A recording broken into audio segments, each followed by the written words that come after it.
Seltzer Kings podcasts.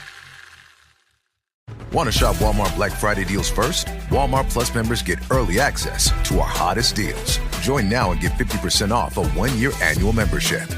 Shop Black Friday deals first with Walmart Plus. See terms at walmartplus.com.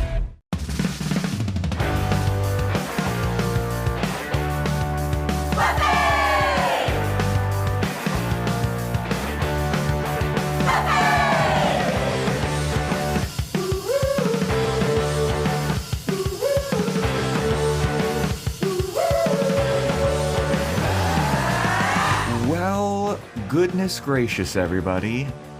Welcome to another episode of Boys Watching Buffy.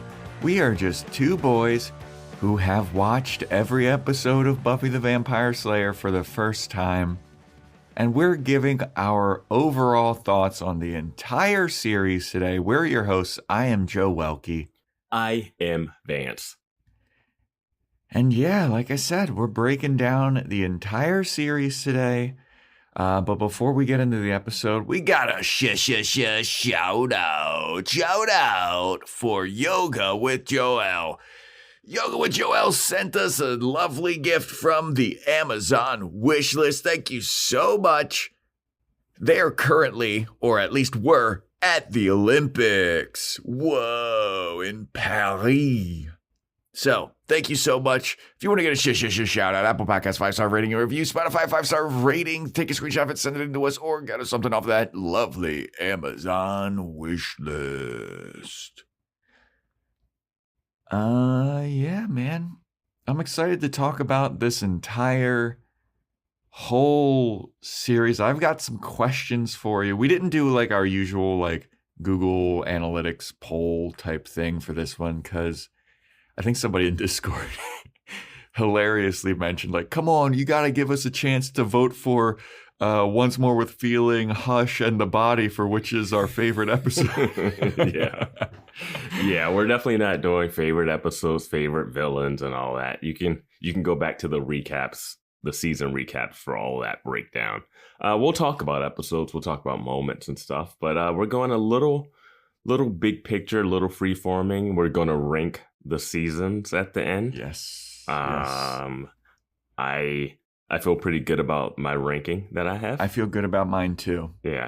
I was trying to solidify it all week long, and then I came to a conclusion, and I'm sticking with it. I'm sticking by my choice. Same. And I do have a caveat with mine. I almost changed something at the last minute last night. I was like, maybe. But I was like, no, I like the way it's lining up, and I'm going to stick with it. So I'm writing mine down right now because I don't want it to seem like, I'm either copying you or something or whatever. You're going to copy me regardless. You're cheating. You've been cheating on the test this whole podcast series. Cheating on. I'm gonna crack open my dream float. Yeah, I got a dream float too. Yeah, look at that. That wasn't even planned. I wasn't even trying to figure it out. He's already copying me.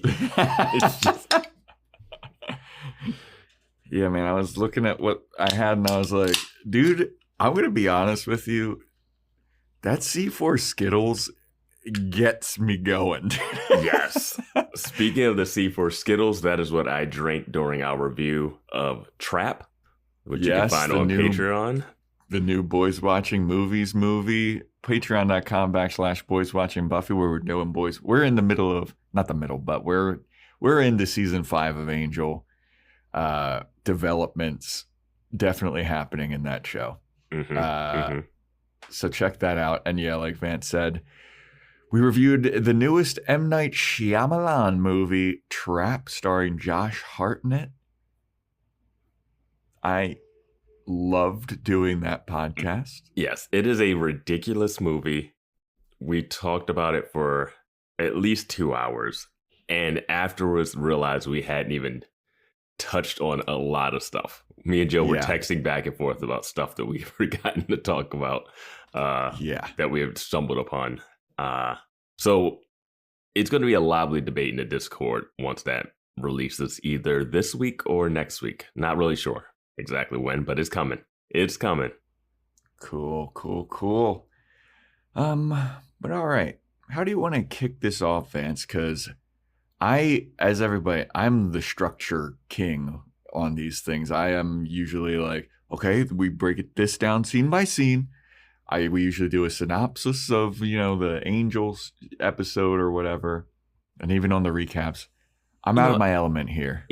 If you want to stick to structure, well, you just do a little breakdown of Buffy, the series, just for people who've never seen it, the whole entire series. Just a little recap. It's about a girl who kills vampires and demons. And with her crew, her little friends, her little Scooby gang.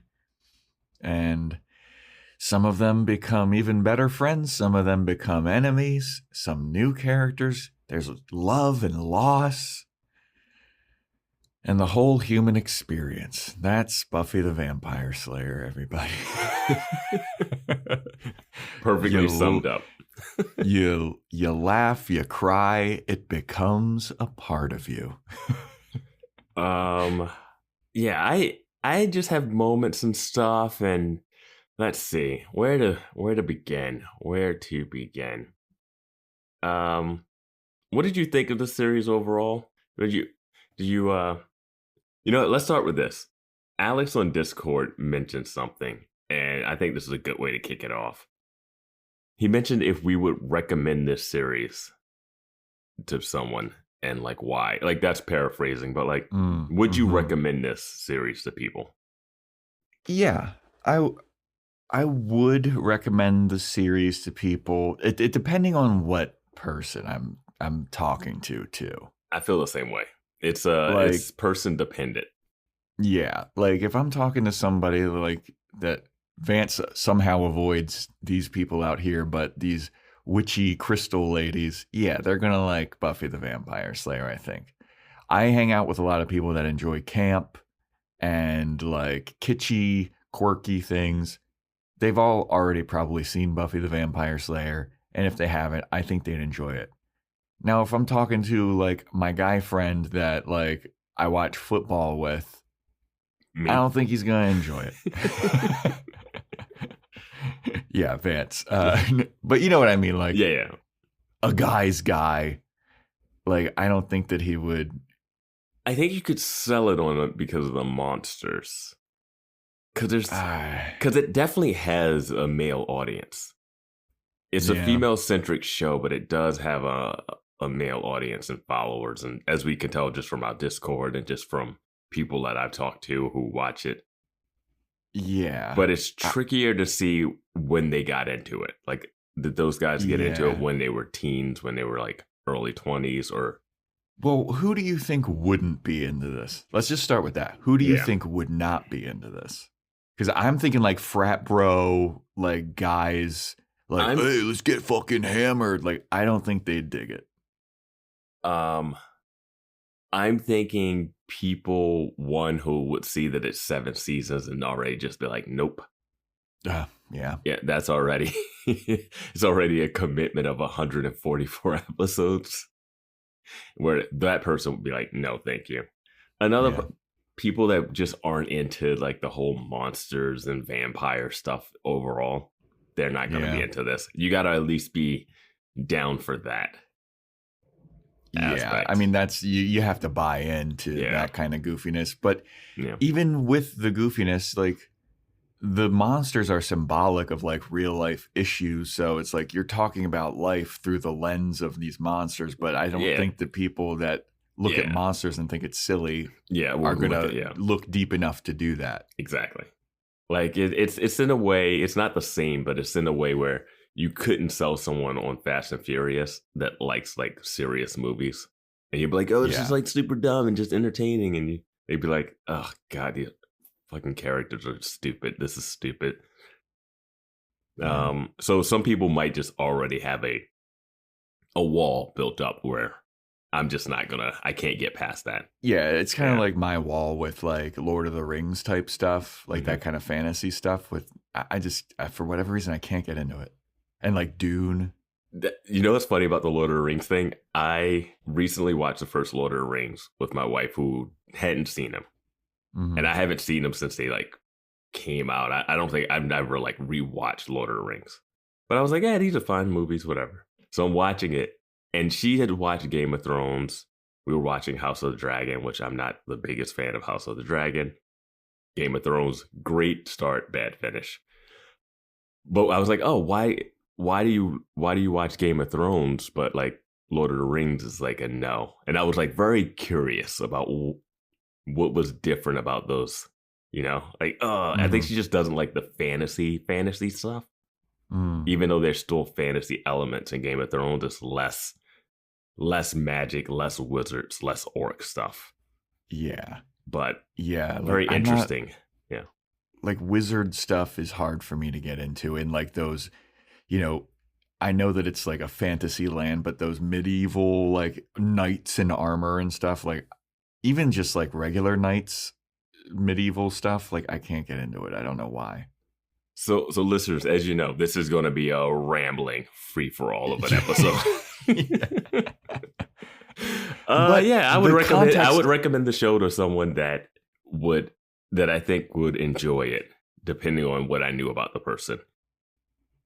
Wow, that's the biggest cop out fucking of all I mean, time. that's the only way. Like, that's the only way I would do it. I don't know. Like, it's not a show I would not recommend to people. I would not recommend the show just because on its own merits. Yeah, like if the people would be into the show, I think it's like one of the best versions of that show that they could watch. Yeah. Yes. Like if they can buy into the premise of, it's a teenage girl fighting monsters and demons and all this stuff, and then learning about life through all of that. Yes. And I wouldn't tell them. It's like one of the best of all time of that. And it's the origin of all that, especially if they're watching other teen dramas like Teen Wolf or whatever, like all those other Vampire Diaries type shit. Yeah. Yeah, for sure. Yeah. It definitely kicked off that. I mean, it basically kicked off WB as a whole. Like that's what WB morphed into because of Buffy. Yeah. Like all these supernatural superhero type things. And like the modern world owes a lot of debt to Buffy the Vampire Slayer, which there's a debate to be had too. Like just because it's the originator of this type of stuff, like does it mean that you have to be into it? Like you can show an appreciation.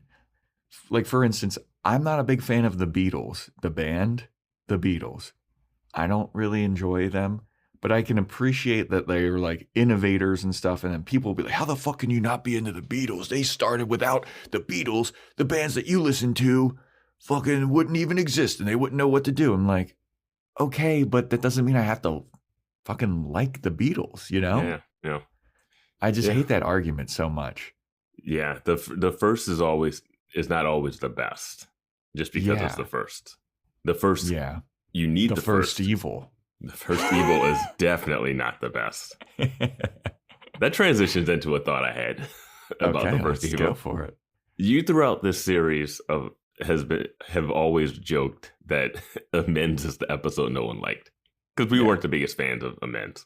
Yeah. Amends gets worse because it's the episode that introduces the first evil to me. Like, so you think it's worse now because of it? Because the first evil gets introduced then and then shows up later to be even worse. Like the first evil in Amends is okay. Yeah. But the fact that kicked off what led to this season 7 makes Amends go down a notch on my list. Yeah, I mean, Amends was such a melodramatic, like, I just didn't enjoy it. I get it. The Bengal fans, I'm sure they. Oh wow! First time in the history of the podcast that we're saying it right. Yeah. Let's do some character arcs. Let's get back into the Buffy stuff. Okay. Let's just go through the main characters and see. Let's start with Buffy. She started out a Slayer, died a couple times. Yeah. Remained a Slayer. Lost her mom, gained his sister. Lateral move. lost a dad, basically. Yeah, lost both parents, basically. Gained a sister, basically had to become a mom to every potential Slayer, in addition to Dawn, in addition to the freeloaders that are in her house. Giles abandoned her, came back, gaslit her into being like, why aren't you doing the right things, even though no one taught you any of this stuff? Yeah. I guess her overall arc would be like it seemed like she was resistant to being the Slayer for the first several seasons, and then eventually like accepted it as her responsibility when she saw like how bad it could get, with like Faith, and if there was no Slayer. Mm-hmm. And then post-class protector. Made everybody a Slayer. once she became a class protector, it was like no going back for her. Like she was definitely all in on the Slayerdom. Yeah. I remember, that conversation she had with Joyce when Joyce was like, have you ever tried not being a Slayer? That whole like gay allegory. Yeah. And she's like, no, this is what I am. And it's like, you have to accept this and all this stuff. And this is what I do. It's like, okay, yeah, she finally accepts it. But then she just, you can bitch and moan about it every once in a while. People complain about their jobs all the time. Yeah. Yeah. Like, I accept that I'm a podcaster, but I fucking sometimes it's a bitch. And her job is a lot of death. A lot of death involved. A lot more trauma. Stressful than podcast. Yeah. And and then she even has to work crappier jobs at a fast food restaurant and at a school that she's unqualified for. Yeah, that was all just a trick. Just getting her close to a Slayer's son. Just that Principal Wood just wanting to get in the Slayer's panties. Just wanting to. Oh, he does it. He does it. He lucks into it. He and Xander are Eskimo bros. Here's the thing. So are Angel and Spike. Yep. She has sex with 2 vampires. Yeah. Yeah, that's very interesting. She doesn't have sex with like a random demon though. No. Like a non-vampire demon. Unless you count Parker, who's the fucking the real villain, the real first evil.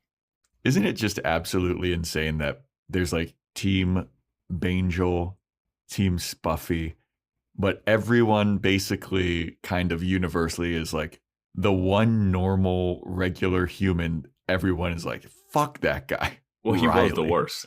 Oh, you mean Riley? Oh, you talking about Riley? Yeah. Oh, I thought you were still talking about Parker. I thought you were going to Parker defense. I was like, Parker's fine. Parker's awful. Parker's fine. Parker's a tool, dude. He's a tool, but he's fine. No, there's worse. Is he worse than the guy that tries to rape her? No, not that. He's not worse than a vampire. Yeah, but he's murderous beings. But he's still. But they didn't have souls. Buffy was banging Spike when he didn't have a soul. I will say this: the soul thing in this show is weird. Yeah, they really go hard into having a soul equaling good. Yeah, and we saw that with the trio. We saw that with most of the people in Sunnydale High. It didn't matter if you had a soul or not. You guys were monsters. Mm-hmm. Those dudes in the first season that were cutting up bodies and stitching them together. Yeah. Like that's insane. Yeah. The guy in the last season from Home Improvement about to kill a girl for some money. Yeah. Zachary Ty Bryant or whatever his name is. Yeah. That's his name, right? Yeah, dude. Like all throughout the series, we've seen several examples of like just regular human beings doing absolutely heinous, horrible shit. And they're like, oh, but they're different. This is a vampire with a soul. Who gives a fuck? Yeah. All these people have souls. There's people in our oh my God, dude. They went really, it's one of those things I can understand bringing up because it's a show about demons and humans. But then you throw a soul in a vampire and he's still doing weird shit. And then the regular people are doing weird shit. So the soul thing gets less and less. Yeah. Yeah. I mean, Willow had a soul and she almost ended the world. Yeah. Like, come on now. So yeah, that's Buffy's arc. Yeah, I mean, she goes from, I brought this up on Discord. I was wondering at the end if it would have been interesting if she had to give up her power to give it to all the other girls.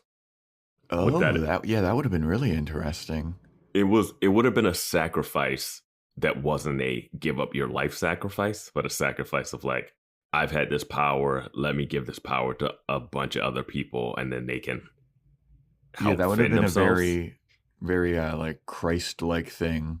Yeah, I don't know if it was one of those things I thought about, just ways that could be a little different. I don't know if it fully works story-wise, but it's something.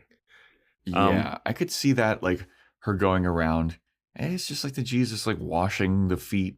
She's going around washing the feet of the potentials, giving her power or whatever, and then she doesn't have the power anymore. Yeah, I think you would have to reveal it later too. It wouldn't be like, hey, I'm going to give my power to them. It's just like she knows that it's going to take her power from her, but they don't know it when they do the spell.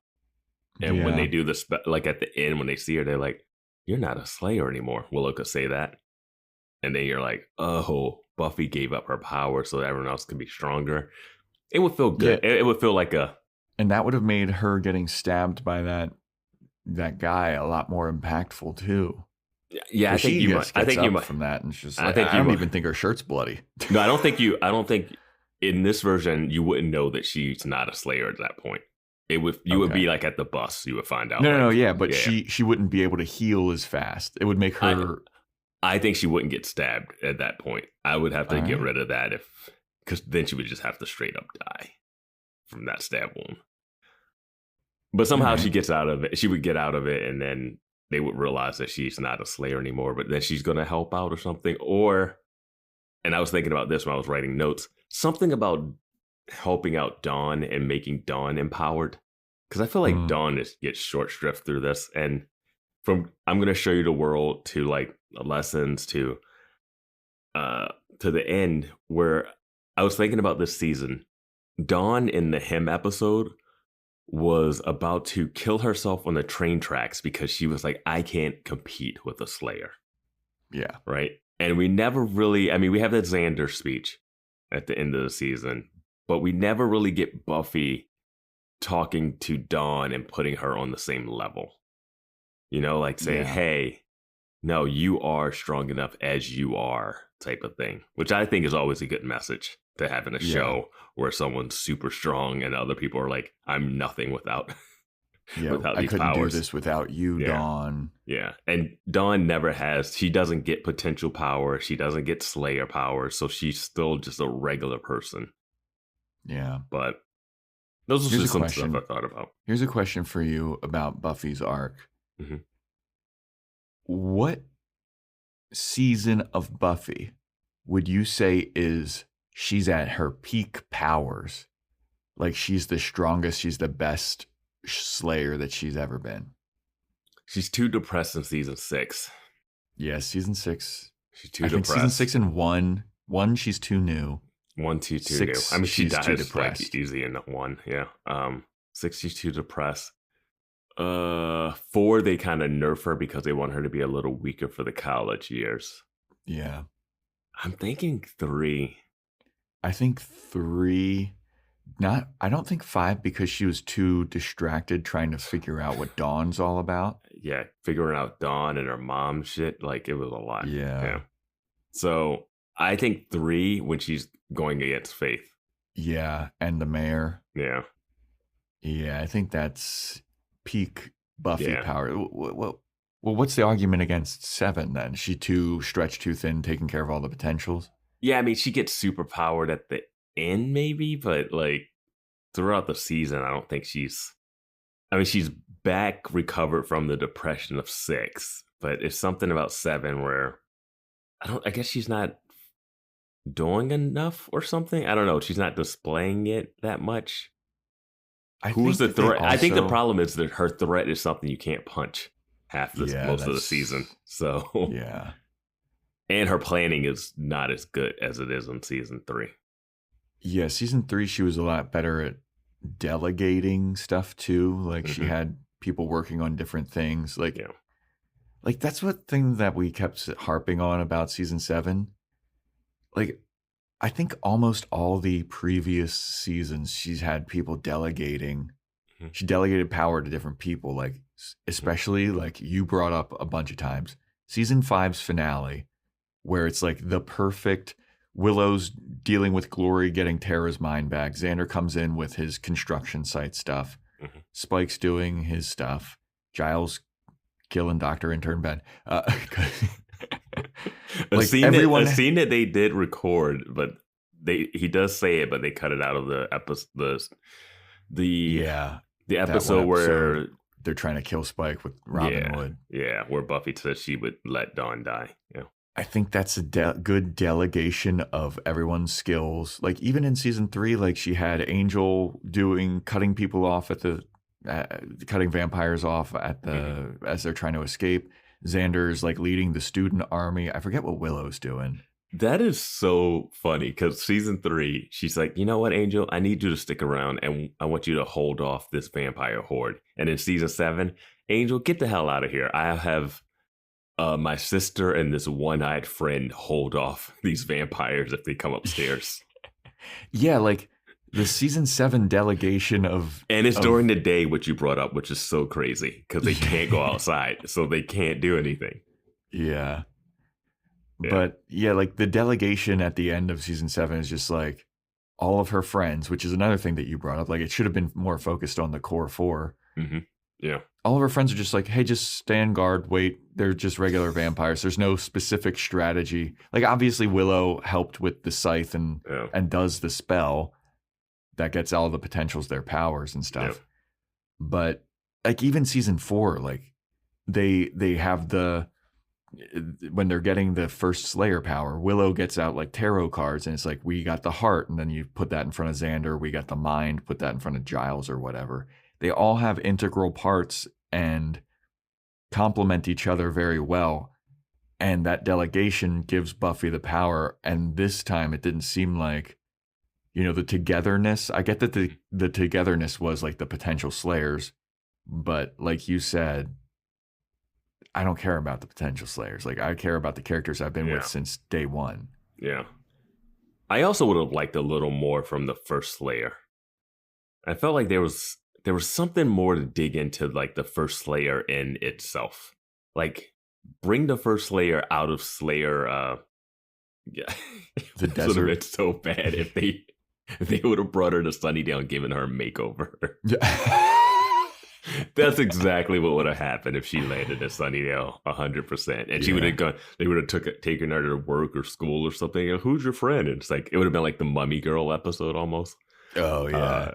She starts like bucking at people like with a spear or something. You're like, what the fuck, dude? Someone lights a lighter and just like, oh, it's like,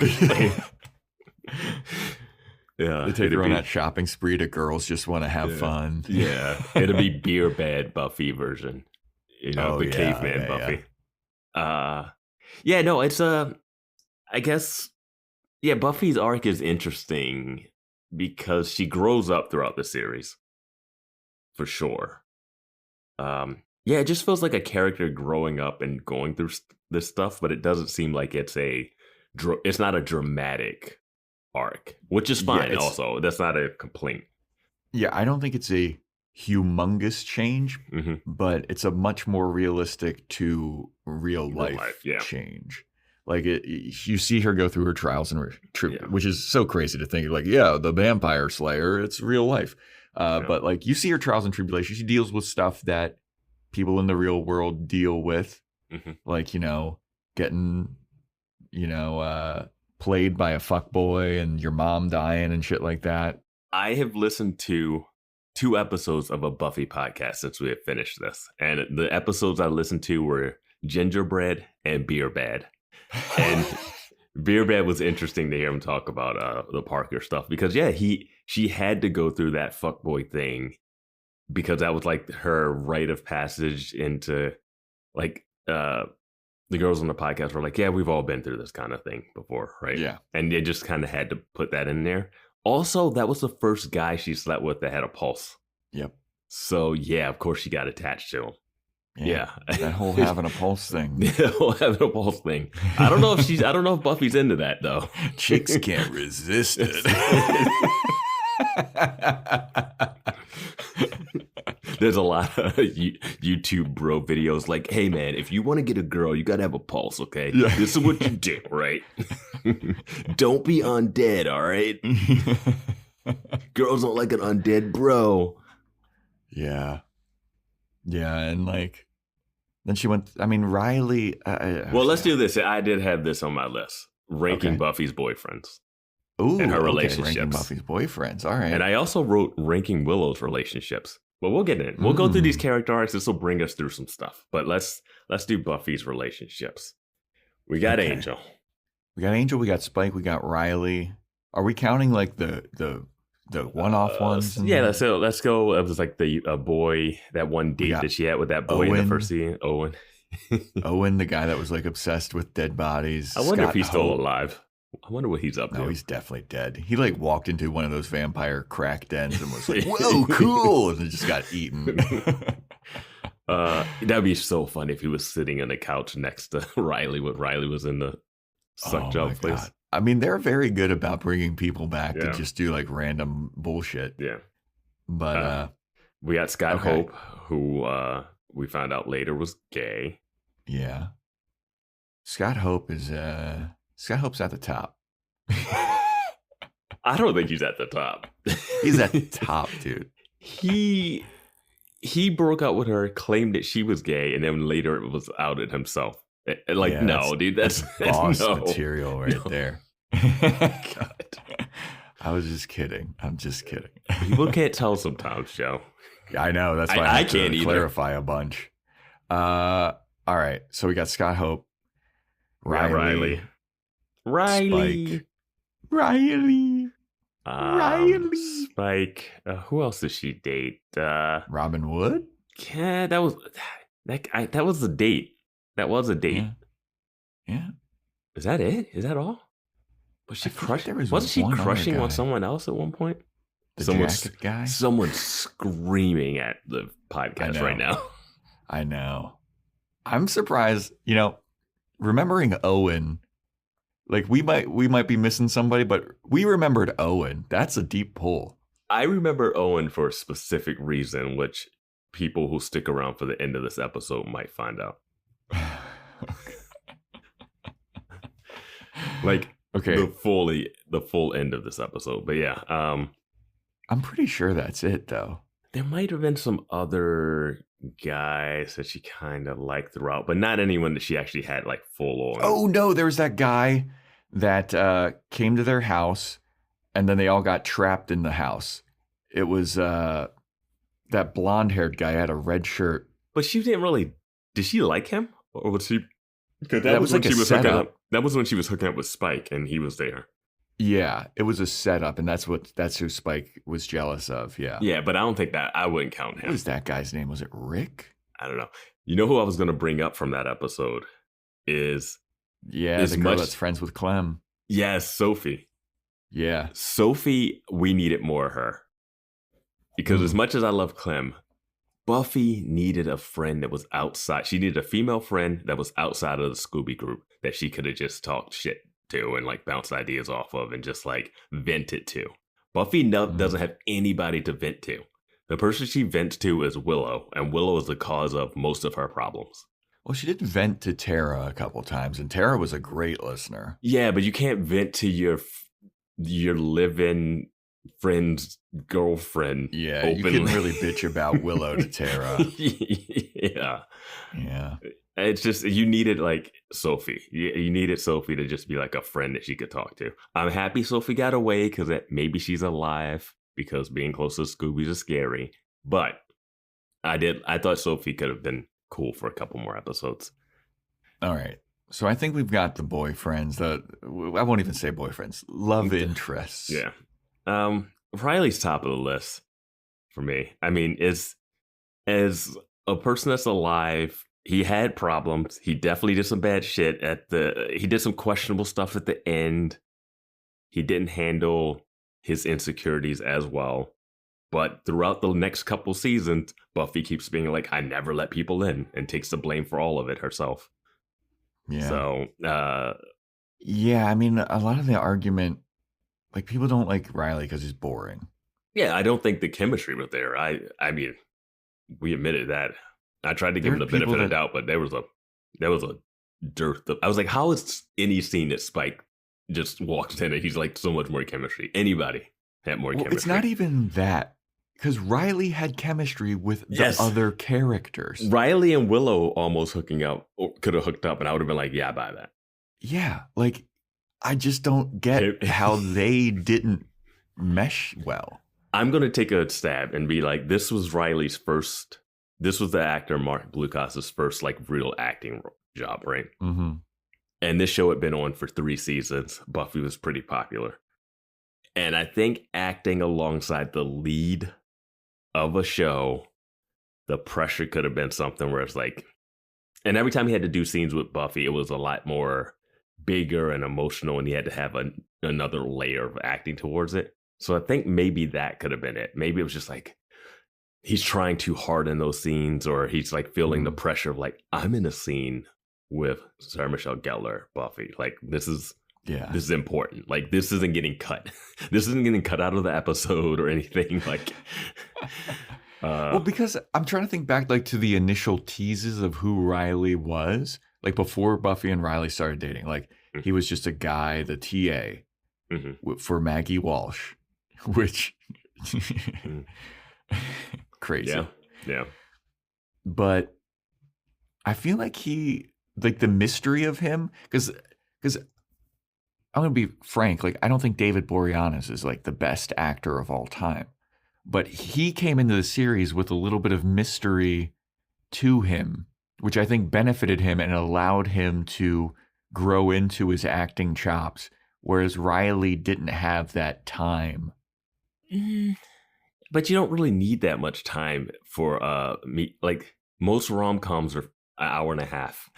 Like, a girl and a guy meet. They fall in love, they fall out of love or have some hiccup, and they get back together. All within like an hour 20, hour 30 of a rom-com. So it doesn't take a lot. It's just they didn't have a on-screen chemistry. Yeah. And you see that in other stuff. It's just, I know we brought this up if you go back to the season 4 and whenever we were talking about season 4 and 5. But they just didn't have an on-screen chemistry, and it just didn't work. Yeah. I mean, she doesn't have chemistry with Scott Hope either. Like, well, I was trying to make that comparison too, because like, I think this was David Boreanaz's first acting job as well. So it's like he came in without having acting experience, but so he had something. Yeah, I'm bringing that up as maybe that's why Mark Blucas had more chemistry with the other people versus with her. And I'm winging that because I have no idea why that is. It also gives credence to your thought of like, when Angel was in it, like, he was in there with Sarah Michelle Gellar, but she wasn't like Buffy the Vampire Slayer yet. No, the show was nothing. They were all new people. Like, he came in like by season 4, it was the height of the show. Yeah. So he came into the height of a show, and now you're acting with like the star of the show as someone like that was just like playing college basketball or whatever, you know? Yeah. So, I think that's just adds more pressure to you. And you're acting against Sarah Michelle Gellar, who's a great actress. And it's like, got her lines. Like, you're still trying to make sure you remember your lines. And she's like, apparently like great at that, which is so. Yeah, fair enough. Yeah. But yeah, I think that Riley probably was the best. And like the character does have his flaws. I know a lot of people will get like really dig into him about like, he's a fucking misogynist and all this stuff. It's like, dude, have you talked to Spike? Yo. Yeah. I was just thinking about, Spike is a problem. Angel he's a problem in a different way. Yeah. And then Scott Hope was nothing to me. It was so weird when she was into him, and I was like, oh, they're trying to throw her a regular boyfriend, and then he was just like gone. And I was like, oh, okay. Principal Wood is just a Slayer fuckboy. Huh? I would put Principal Wood under Riley. Nah, not Mr. I'm kicking you out of the house and siding with another Slayer. Like that. Nah. This P-Dub doesn't get it. P-Dub doesn't get it. Yeah, that does suck. Yeah. And Owen was a weird guy. They didn't get that far, but I mean, I'm happy. I was happy with Buffy. Up stuff to Buffy, to be honest. I was happy that Buffy didn't stick with Owen, just because that was like her first date. Kind of like, if you think about all the fucked up stuff that all these men did to Buffy, Riley's transgressions, I feel like, are the most forgivable / understandable. Like, you can make the argument that, you know, Angelus and Angel are different. Angelus, it is the fucking same guy. Okay. Like, I get that they're going for like, oh, he's a completely different person when he's Angelus. Yeah. But like, when Angelus is around, Angel isn't. All right. If Buffy would have hooked up with Xander, it would have really split the fandom down the middle. I think people would have been so upset. I'm just saying. I'm listening to it. I listened to another podcast. Those people seemed to enjoy Xander. They thought he was funny. Really? We're in a position where we're in a bubble, Joe. Yeah. We're in a bubble of our Discord because we have not expanded out. And from my slight expansion out into the world of Buffy fandom, everyone is split on everything. No one has agreed on anything. So Some of the Reddit threads that I've read are nobody. So I think obviously there's that Team Bangel and Spuffy. Like that's the least of the worst. But I think if Xander would have ended up with Buffy somehow or dated her for like a part of a season, I think it would have been like 50-50 or 60-40 liking and hating that. I think it would have been just another split that the Buffy fandom would have just argued about and debated for the next 25 years. Honestly, if he would have ended up with Buffy, if he would have, it wouldn't have been the worst. It wouldn't have been about demons and vampires. It wouldn't have been people worse. Like you think it wouldn't have been worse. Like, Xander has his flaws, as any person does, but my God, he would be still probably the best thing for Buffy. Like, people are definitely shutting off the podcast now, but like, fucking, I know I would.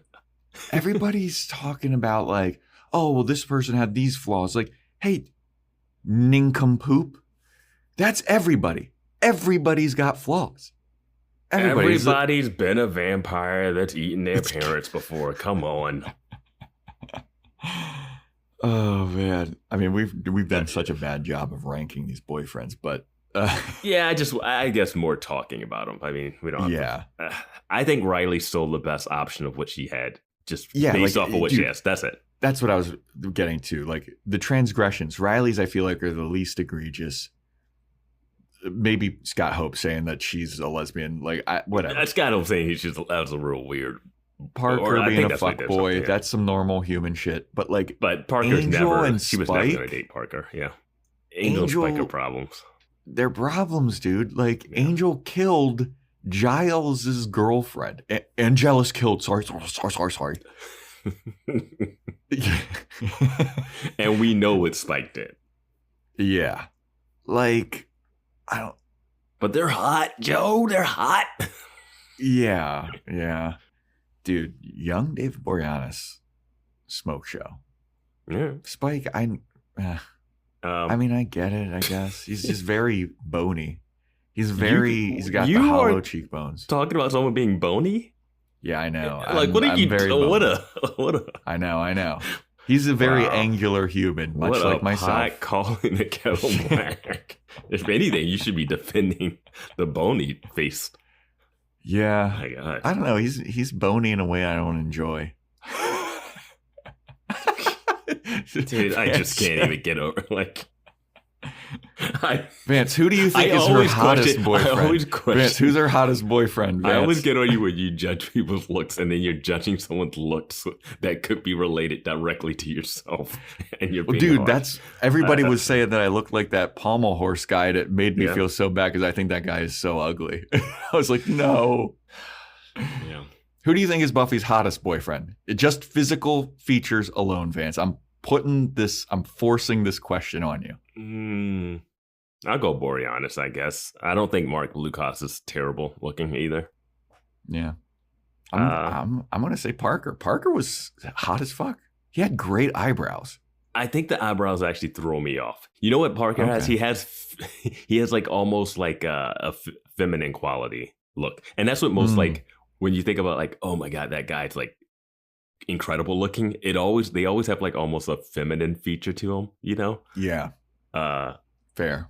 Sometimes, like I wouldn't say that Arnold Schwarzenegger has feminine features, but young Arnold Schwarzenegger, he had like as an action hero star, he did have a look to him too. That was he had the feathered hair though. He had some feminine. Feathered hair? What are you talking about? His hair was like he had longer, like flowy hair when he was young. Arnold? Yes. All right. You're thinking weightlifting days.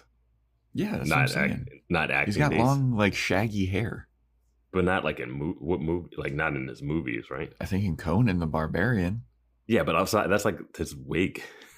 No, but he has when he was younger had like longer. This is the dumbest. Yeah, let's get off this. We've ranked one person for 45 minutes in here. Let's move on to other Scoobies. Okay, let's go into Willow.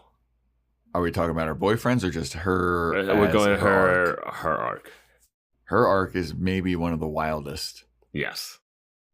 She's gone through a lot. And you're saying that because of not the witch stuff, but just because of her sexuality, right? You're saying that's why she's weird, right? And wild. Weird and wild because someone who did have a crush on Xander and did hook up with Xander, not sleep with, but ruined two relationships almost. Luckily, because she's Willow, Teflon Willow. Oh yeah. That is Willow's superpower, is that no matter what she does, she gets a pass. Forgiven. Yep. My God, Oz was like, well, I know you did like make out with the guy that you've had a crush on since you were a kid, but yeah, we can still hang out with him. And I'm a big enough man that I'm not going to pull O'Reilly and start getting suck jobs at a vampire den. Even though I'm a werewolf, I even took that in stride. Oz. Yeah, so Willow went from like nerdy, super nerd to computer genius to witch genius. Dude. She's a witch savant. I did like that she decided. Computer hacker. I did like she decided to stay in Sunnydale because she wanted to study witchcraft more. That was the most valid reason I could give for someone that's super smart that shouldn't go to Sunnydale High for sticking around. I always think of Fresh Prince of Bel-Air where it's like, wait, Will and Carlton are going to the same college? They're going to the same college. He's not going to Princeton, Yale, Harvard, or anything. He's going to Bel-Air, like whatever it was. I don't even remember what the college Bel-Air was. CC. Yeah. I was like, all right, I guess that's what my associates first, trying to figure out what I want my major to be. Yeah. Probably actually the smarter thing to do in real life. Not when they're living in a mansion in Bel-Air. I don't think that was their issue. But okay. Yeah. Willow, computer hacker genius, regular school genius, witch savant, lesbian. School teacher. School teacher, yes, teacher. Lesbian, realized she was lesbian. Fuckboy terror for a while. Yeah. Most powerful witch in the world. Girlfriend gets killed. Most powerful witch in the world. To the most nerfed character. And then alcohol, magic addiction. And then ends up getting a girlfriend again. And I guess at the end, is she able to just use her powers without any fear? Where do we leave off read on the that? Comics to find out, Vance. Yeah. But yeah, then picks up Kennedy as a poor replacement to Tara. Did you say whore replacement or poor replacement? No, I said poor. Okay. No. I'm just sorry. Yeah. I'll bring this up right now. Another thing from Discord. I'm BTVS and you are mentioned that what happened to Willow's ball of sunlight idea from season 4? That would have been interesting if she dropped that into the Hellmouth. Oh yeah, that would have just fucking destroyed them all. I know. I saw that and I was like, oh yeah, I forgot that they were walking through one of Sunnydale's mini caverns. And, oh my God. And she was like, oh yeah, I'm working on this thing that would be like sunlight and it'll solve the vampire problem. Dude. Yeah, put all of your efforts toward that. Yeah, that should have just been every day. Yeah. Oh my God. Yeah. Just have that, just dangle it above them. Here's the thing. Why did they even introduce an idea that nuclear?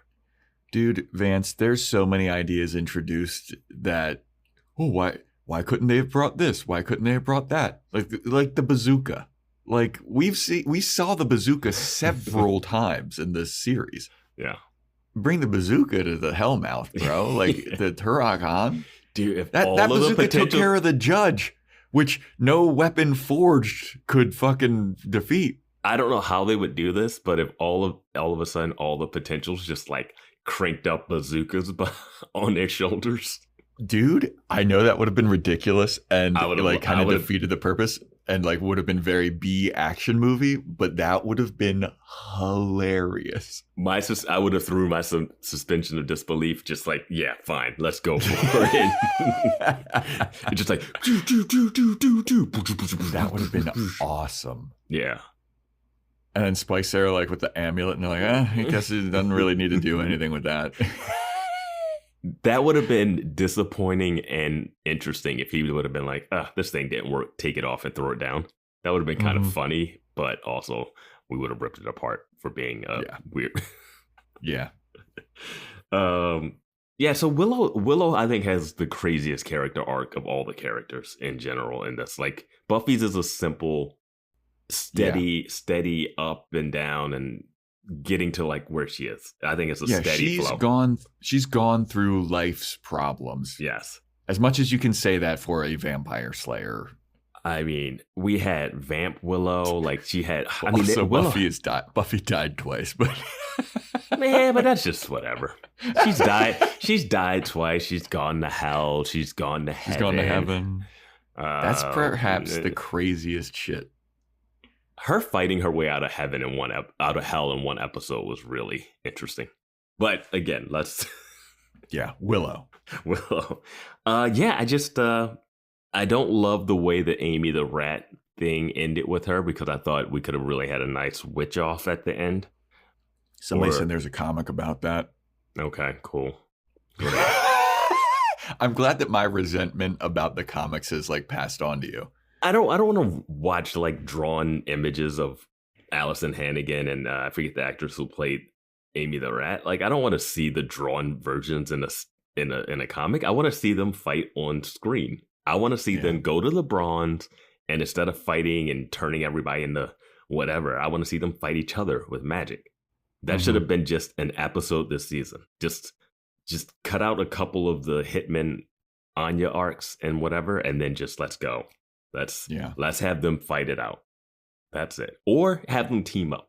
I needed something. But not just like, I cursed her, she turned her into Warren. All right, I guess I'm done. Like, that's it? That's it with you, Amy? Yeah. The whole Amy the Rat thing, too. Just her coming out of being a rat and being upset and knowing how to go to Rack's place. It was just not what I expected when they brought her back. Yeah, she was the bad influence for Willow to get addicted to magic. She was in that thing for like what was it? Like, it was before the high school blew up. She'd been in that thing for years. She'd been a rat for years at that point. Yeah. She brought her to college as a rat because she became a rat in Gingerbread, your favorite episode of all time. I wouldn't say it was my favorite episode, but I was thinking about the episodes I did like Gingerbread, Ted, Living Conditions with the roommate. There's something about these episodes where people aren't believing that somebody is something and dealing with like some some like realness of the world. And it's like putting some real moment of like, oh, mom has a boyfriend. I don't like him. I think he's actually like a psycho. And he turns out to be like a robot serial killer. A lot more robots in this series than I would have ever expected for a vampire. My God, so many robots in a vampire and demon series. It is insane. I gotta say, I just distinctly remember episode 3, titled Witch. Mm-hmm. You said like we made it to 3 episodes and they're done with vampires already. Episode 4 is Plant Lady. Yeah, which is Plant Lady. Yeah, and then it's like Robot, the Willow boyfriend. Yep. I remember being like, where's the vampires? It was like done. It was a 2-parter. Man. But yeah.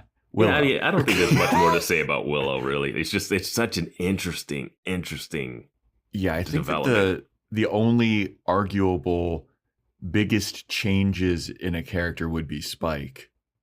Like, Willow just went through so many different iterations and haircuts and terrible outfits. And she felt like someone who was finding herself too more when she got to college and trying to join the Wicca group and trying to pretend like she was cooler than she was, or like trying to like, well, she was dealing with a lot of like, I was a nerd in high school stuff, which I get for the show.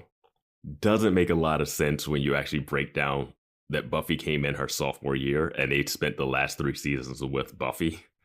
Yeah. Yeah, we never really got a sense of like how popular any of them really are. Yeah, people seem to know Buffy and then not know her.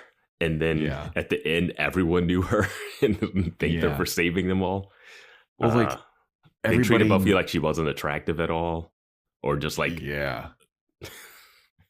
Well, like she was weird though. She was weird. Absolutely, she's weird. But like you would know the girl that the cops shot at in your high school. Like you would know who that was. The one doing backflips up the rooftop, or you would know the girl who orchestrated an entire high school class to defeat a giant snake monster. Like that story would get around. You would know the girl who's beat up so many people in the Bronx. Yeah. But yeah, whatever. But whatever. Yeah. Are we going to talk about Willow's dating history though? Like she's got a pretty decently good rogues gallery there. Yeah. So we got the robot internet demon. I think they could have worked things out. You know, I think they could have worked things out. I mean, she had pretty good track record of dating people. Like Oz. I think Oz is a very good, upstanding person, and I think that his vilification was such bullshit.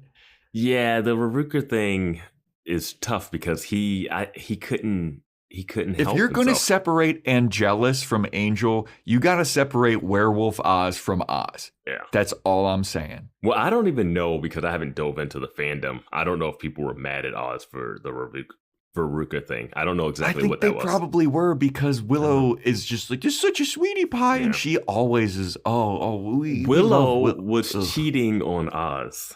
Yep. Literally.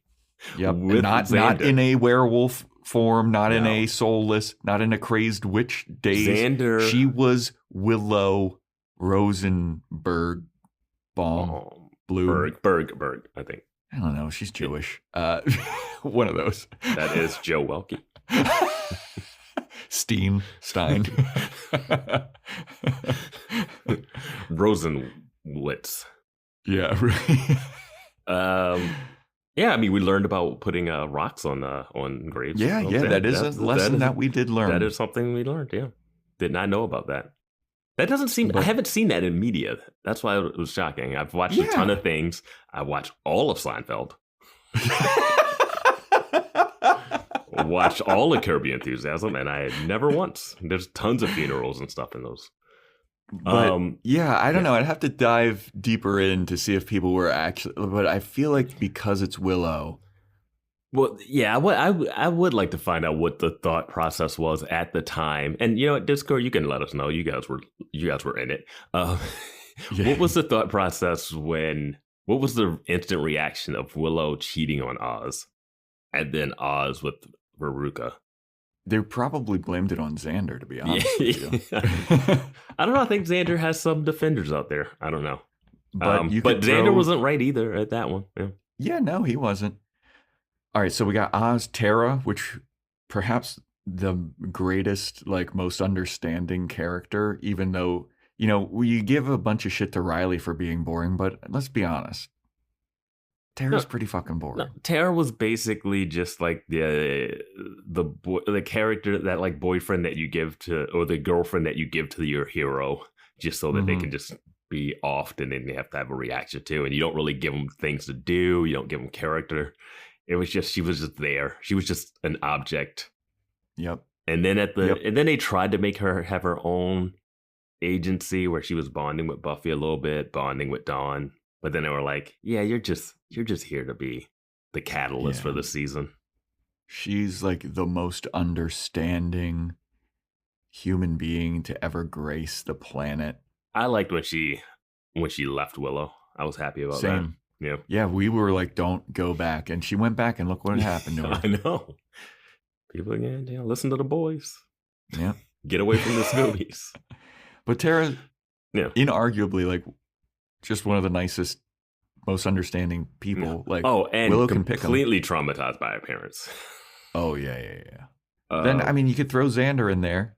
Xander, he had a little arc.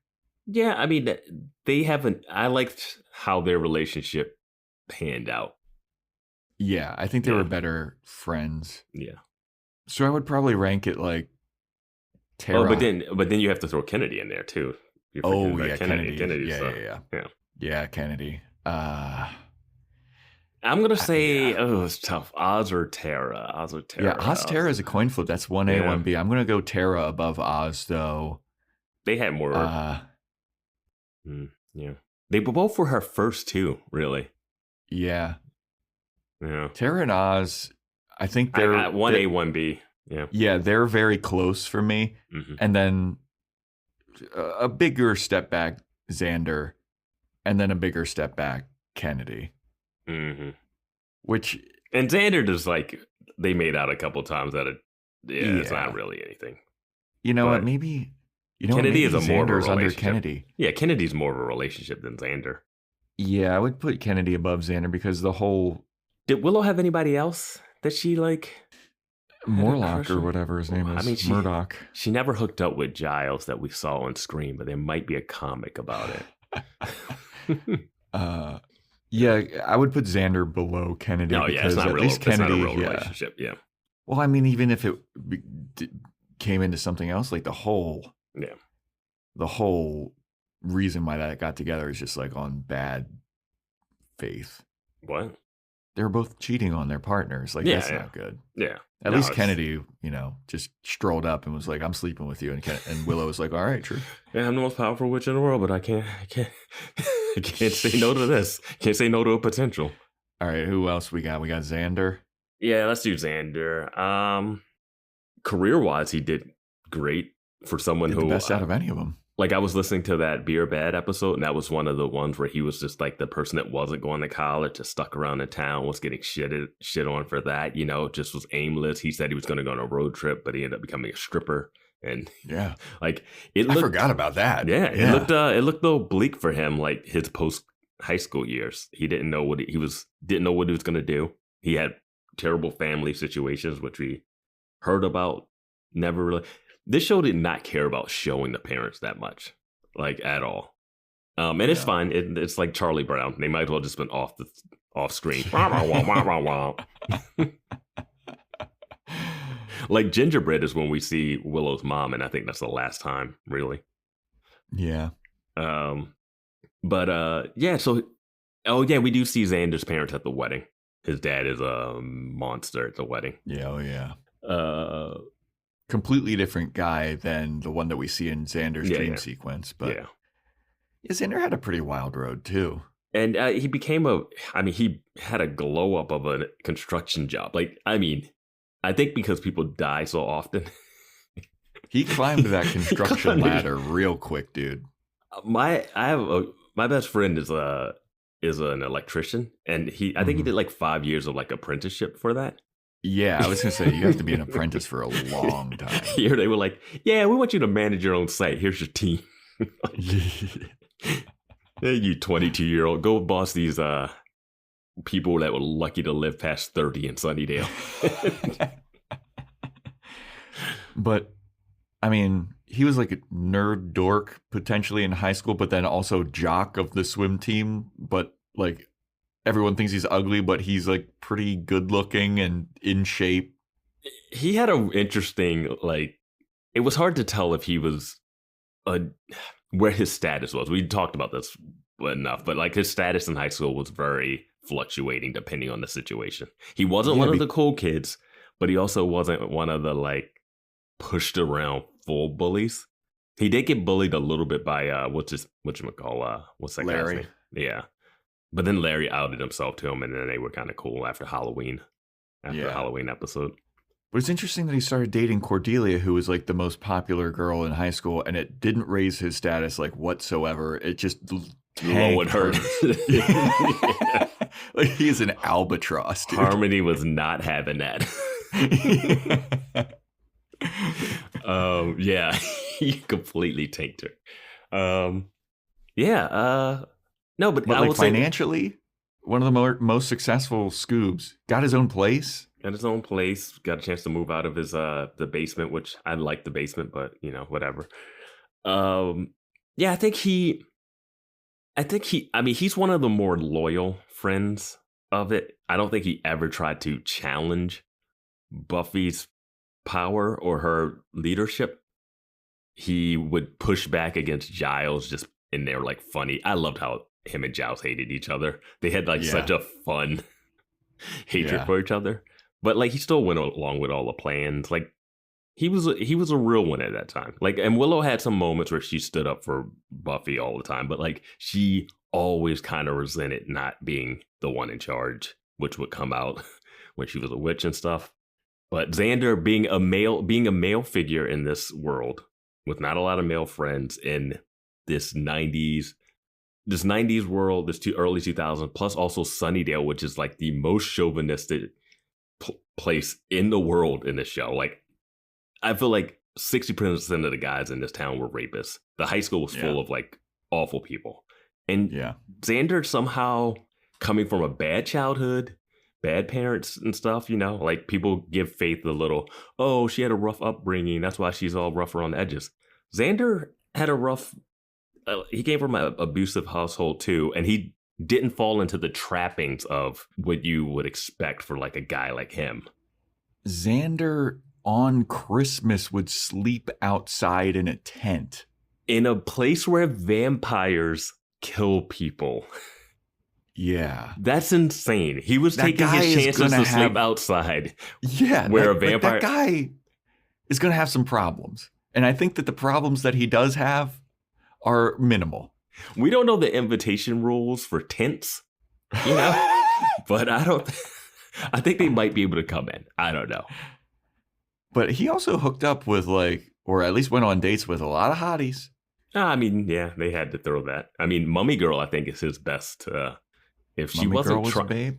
If Mummy Girl didn't need to like kill people to stay, you know, normal, I think Mummy Girl and him could have had a thing. I think him and Kendra could have had it would have been interesting. Kendra had never seen a guy before, so that was that was perfect for Xander. He's competing with nothing. But then Cordelia, then Faith assaulted him. I don't know if that's great. And then Anya forced herself on him. Yeah. He's and then even Ashanti was like, I know she was using him, but she like came on to, or he did ask her out, but I like that he had his own episodes to prove his usefulness because like that was needed. Like it's like in The Office. Remember when Michael Scott was like such an incompetent leader that every once in a while they had to show an episode of him being like good at his job. That saved the show. The one where they go to where they go to Chili's Fridays or Chili's. Yeah. That's the episode. That's the episode that saves the whole thing. Because otherwise you're like, how is this happening? Then after you see that, you're like, okay, we can get back to him being dumb and he should have been fired again. Yeah. And like the Zeppo, you needed that episode. Yes.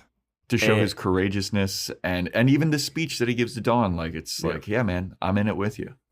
And it falls apart a little bit when they don't stand up and they kick Buffy out of the house. We all talked about that. We don't have to go into that at the end. And he wasn't great when he had Amy the Witch cast a spell to get back at Cordelia, who he was the one cheating on. Mm-hmm. And she's the one who fell and got impaled. I mean, again, every character has done something awful and not great. But overall, I think... And he also did the Once More With Feeling demon spell thing. He got that to go on. My God, that was the... Yeah, and I will say this. The thing where he told Buffy... He didn't tell Buffy what Willow said. Oh, yeah. Go kick his ass. Now, I'm at the point of... I get him... If you want to argue that he needed to say that so that Buffy didn't have that thing in the back of her mind, hesitation, that's fine. I can buy that. Now, if the show never brought it back up again, I'd be like, oh, I thought that was going to be a bigger part. And then it just wasn't, right? But the show brought it back up in the episode where he was trying to defend Anya from getting killed by Buffy. And then Buffy brings that moment up about Willow being okay with killing Angel. It becomes an issue because now that means that Buffy for years has been harboring this about Willow, right? So it's not like, oh, they just forgot about it. No, Buffy has always remembered that. Now you need to talk about that shit. Because Willow can be like, wait, he said that what? And Xander's like, no, whatever. And then they just brush it off. It's like, no, you guys need to get that out in the open. Yeah. Because Buffy will always have that. I mean, I don't know why she's harboring that more than you yanking her from heaven, but sure. Like, you guys have to talk about it because the show brought it back up. And... I think a big thing about the show is like they just never talk to each other. Never. It's just, that really drove me crazy in season 6 that Buffy would never just lash out at them and then do it through song. And then they sing and they be sad. And then she go out and make out with a vampire and then it became a vampire love story thing. And I'm like, no. Like, let's really really dive into what just happened. Yeah. Like, you can do that. Even when Willow came back, I still will never get over Giles kicking her back, sending her back to Sunnydale early. And she comes back and she casts a spell by accident that made her invisible and almost got everyone like in trouble with the normal character.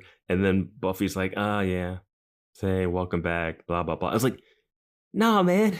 Like, this girl came back in one day. It was already witch chaos and like accidentally making people invisible. It's like, nah, like, you know what? Like, maybe you stay somewhere else. Yeah. Here's a ticket back to London. Or England. Tell Giles you're not ready. You're not ready. Yeah. But we're talking about Xander. Yeah. I think Xander had an interesting arc. Him losing.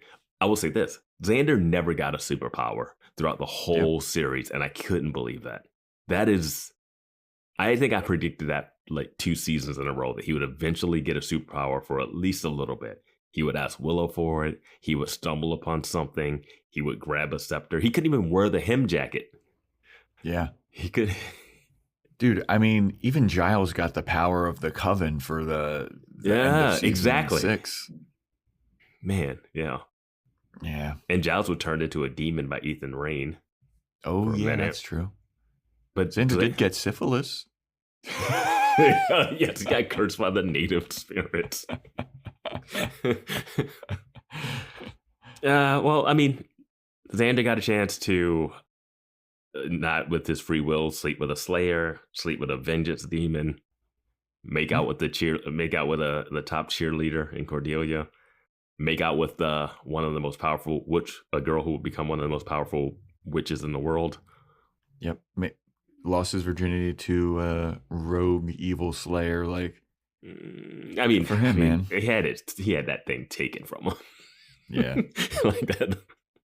He did not cash that card in. I forgot that happens in the Zeppo. So much happens. Wait, that happens in the Zeppo with Faith? Oh, Yeah. man. Yeah. Where he loses Virginia and then she like kicks him out. Oh, yeah. And He he's just, was like, just naked. having a day in that one. Jesus. That's also the same episode where he goes to Giles, who's talking to the Fates. Yes. Like, Which never comes back. Which never comes back. That episode is so insane. Yeah, there's something in this Angel episode that we're going to review this week where they talk about cemeteries being hallowed ground. And I kind of heard that before, but I don't get it. Like, not from what I've been watching in these seasons. There's a lot of stuff happening in those graveyards. This episode is brought to you by Skinny Pop Popcorn. Perfectly popped, endlessly delicious. Oh, so light and crunchy. Skinny Pop Original Popcorn is the snack you've been searching for.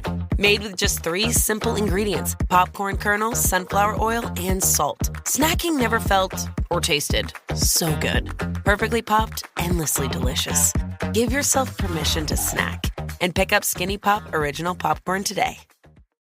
Botox Cosmetic, out of botulinum toxin A, FDA approved for over 20 years. So, talk to your specialist to see if Botox Cosmetic is right for you. For full prescribing information, including boxed warning, visit BotoxCosmetic.com or call 877-351-0300. Remember to ask for Botox Cosmetic by name. To see for yourself and learn more, visit BotoxCosmetic.com. That's BotoxCosmetic.com. All right, so Giles, probably the worst arc I've ever seen in a character. Yeah. I mean, he becomes an absentee father figure, disappears, comes back. He leaves Buffy broke and depressed and decides, yeah, she needs to just be on her own and figure this all out herself. No, she doesn't. Yeah, man. No, she doesn't. He waffles, like oscillates wildly between like what he wants Buffy to do. Mm-hmm. Like toward the latter seasons, like the first 3 or 4, while he's still a watcher, it's like pretty consistent. Mm-hmm. But then once the watchers are like out of the picture, like Giles is just flailing, dude. Yeah, and it's like, sure, he's having his like midlife crisis stuff, but man, like you would think you're like your daughter, basically. Like, let's just call it like it is. That's his daughter. Yeah. You would think you wouldn't just be like, here's a check. Good luck. Like, my God. I get like having to push someone out. Like that's been like if you have a kid that just like won't get out of the house, lazy, doing whatever. And you're like, all right, fuck it. You got to go out. Not someone who's been not someone who's been giving their life to the cause that you have brought into this world of vampire slaying. And then you're just like, you know what? I know you died earlier and like got yanked from heaven, but you know, you can figure it out. You good. I'm good. Out. Yeah, I just gotta ride my horses. Yeah. And I'm going to let this form of vengeance demon just run the store. And thanks for giving me my back pay as a watcher too. Thanks, Buffy. Here's a cut of a check. It was just the worst. And then he comes back and... Dude, it's crazy, but he kind of needed the structure of the Watchers Council, it seems like. Oh, absolutely. I mean, goddamn. They all, and it's just, I hate it that they would withhold what made a Slayer. Like, he has the information, but for seasons, I was going back through my notes and I remember predicting we learn more about Slayers from season 3 to 4. We learn more about Slayers and where they come from 5 to 6. And it's just like, hey, guy, the only reason you stuck around for a season was to teach Buffy about Slayerdom. And we did have, I did hear some stuff where people were like, oh, they have explained the Slayer stuff. And I'm like, they haven't. And it explained in season 7. Season 7 is where you get a lot of explanation. Yeah. You get some explanation in Restless when we meet the first Slayer. Right? Or it's a little hint. Of at the end of season 4. Yeah, at the end of season 4, and then Dracula at the beginning of season 5 is the one who starts giving us more Slayer information. And I'm like, we are so deep into the show. Well, I mean, even in that like Spike centric episode, he's giving a little bit of crumbs about like what Slayers, but like he's also unreliable. Yeah. So it's just like one of those things. I understand doling it out, but I mean, it was just like, man, we're like 6 seasons into this thing, and I'm still not even sure where Slayers come from. And Giles could have given information. Yes. And then more reveals come out, like, or his information could be partial. Yeah, or like he didn't know even everything. He doesn't know. Yeah, it's like people talking about what happened in biblical times and like speaking on fact as if they were firsthand witnesses of it. But it's like, you have the books, tell her the stuff, and then she can go to the Slayer land herself and see for herself that it wasn't what you told. That would have been interesting. Like if he said that, if the Watchers had always taught the other Watchers that Slayers were made a certain way, and she had believed that, and then she went to Slayer land and found out it was different. That's a big like, hey, that it was like, you were wrong. Like it wasn't sexual assault, demon mist. Yeah, and then Giles could figure that out and be like, my whole life was a lie. Yes.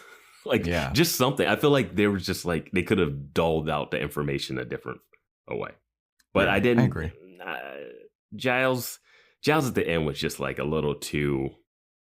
I didn't like the way he was treating Buffy and letting her get kicked out of the house, dude. They just, I don't know. I like Giles. I like the actor. I like Anthony. I liked early stuff. I loved him getting knocked out. He definitely doesn't get knocked out as much anymore. Yeah. I think after they called it out in the show, they called it out like 3 times. Yeah. He got knocked out. When he came back, the door got kicked open by somebody and he got knocked out. He got knocked out at Dracula's place. Yeah. Because he fell down that hall, that door with no floor, and then he was getting like treated by those ladies. Treated, if that's what you're going to call it. No, because he got knocked out when he was at the front door and Dawn was there. Someone kicked the door open.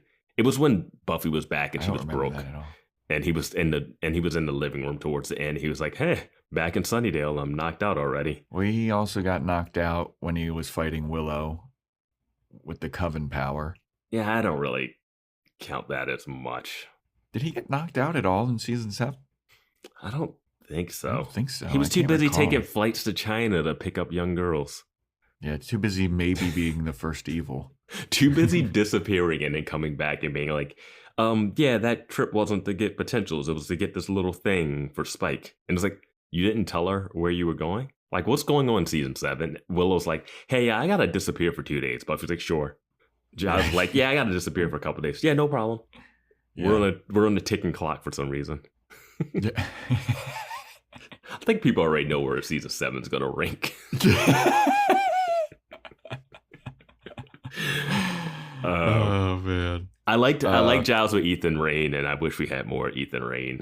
I know. Ethan Rayne was so good. Maybe I'll read an Ethan Rayne comic. Is there an Ethan Rayne comic? Probably. I'm just assuming there's a comic for everything. It's Ethan Rayne escaped from the Initiative. That'll be amazing. That'd be awesome. Yeah. Oh yeah, we forgot. I wrote this down. Xander and the lunch lady moment. Oh. And that was great. Just the look on her face. Yeah, let's talk about some of our favorite moments. Okay. Flaming Bat Giles. Did we get all the arcs? I think we got everything. That's the core four. I think Dawn didn't have I thought her arc was fine, but she could have had more. I would have liked her to be a fighter at the end. Faith's arc is really kind of nice that it comes around for what it is. Yeah, I like that Faith had a redemption. Yeah, across 2 shows. Yeah, Angels is ongoing, and Spike and Spike's got some Spike's going on too. Yeah. Jonathan, I thought his thing was forced at the end where he's like, I shouldn't have killed anybody. That was dumb. Andrew, I kind of liked. Oh yeah, I saw people saying that Jonathan should have been in Andrew's place, which would have made so much more sense. Absolutely. I think it probably was like scheduling or something. Yeah. But I liked Andrew in this, I will say that. But Jonathan seemed like he was from the beginning. Why not have him finish it out? Yeah, Jonathan dying at the end to help Buffy would have been like the most fitting end to his character. And Anya back and forth, demon, not a demon, back and forth. Yeah, I feel like her growth was the least. Yeah. I thought it became tricky because she was just she was so anti-Buffy at the end. I'm not your friend. She was just what makes bizarre. You special? Like it's hard to like gauge her because she was just so bizarre from beginning to the end. Yeah. I would have never, and I didn't think that she was going to be a part of this. Like, god damn. Yeah. She became a very integral part of the show. Yeah. In good the episodes. Intro credits. Good stuff with Xander and everything. But yeah, let's talk about some favorite moments. Let's get off these characters. I didn't write down a bunch. I mean, I have just some that have like stuck out. But yeah, go for it. You want to lead off? Flaming Bat Giles. Getting to see that side of him was great. That's a great episode. I mean, that's good. That's episode's epic, dude. That's peak. And that was one of those hard ones to get back on Buffy's side when she wouldn't just like kill Angel. Yes. I was like, I get it. You had sex with him. You liked him. But my God, he killed the teacher. Yeah. He killed Jenny Calendar. Flaming Back Giles. I also want to, I got to give a shout out to the loan shark from that one episode, the shark guy. Yeah, teeth. Yeah. That guy fucking ruled, man. I loved that guy. Mm-hmm. That design, like there were some very funny and awesome designs of demons and shit. Like, I loved that guy. Yeah. Like, I guess I liked Buffy best when it leaned into the quirky campiness of it all.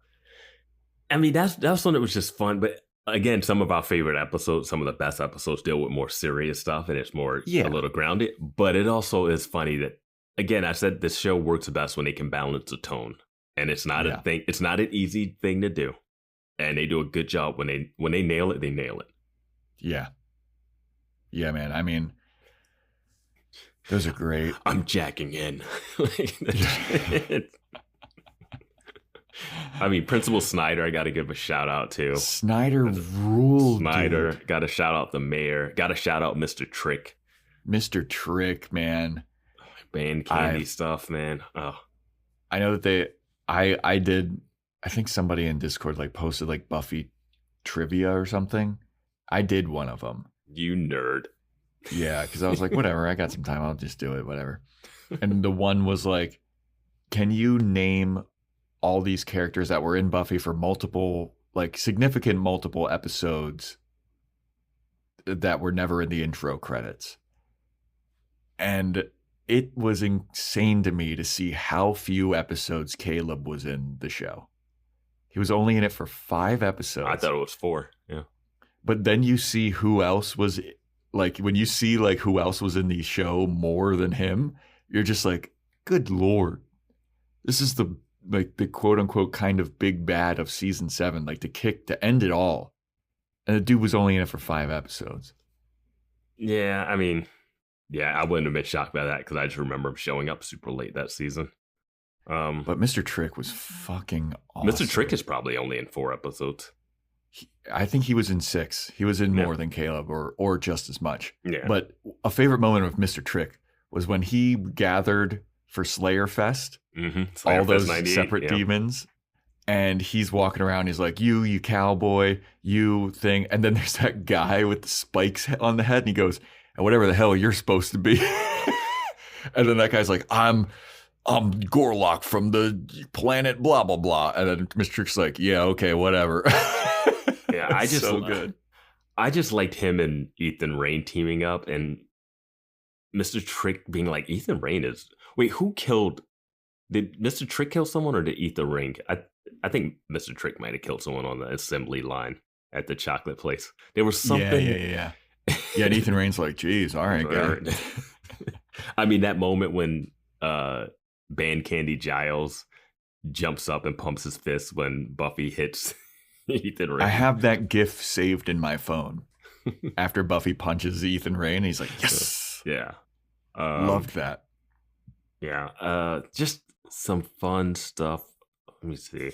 What else is there? I mean, I know it's not... Anya's Troll X. I loved him. Loved the troll episode. Yeah. Olaf. Mm-hmm. I know that this is kind of a memed gift moment, but when it's the prom and Buffy's like, I'm going to make sure that you guys have a good time if I have to kill every last person on Earth. And then Xander goes, yay. Like, that was such a great exchange. Tucker was the one who had the Hell Beast, right? Is he the one? Yeah. Best origin story, best villain origin story. Hellhounds, yeah. You know why I'm doing this? Would you go to prom with me? No. Like, that's, dude. I'm so saying, good.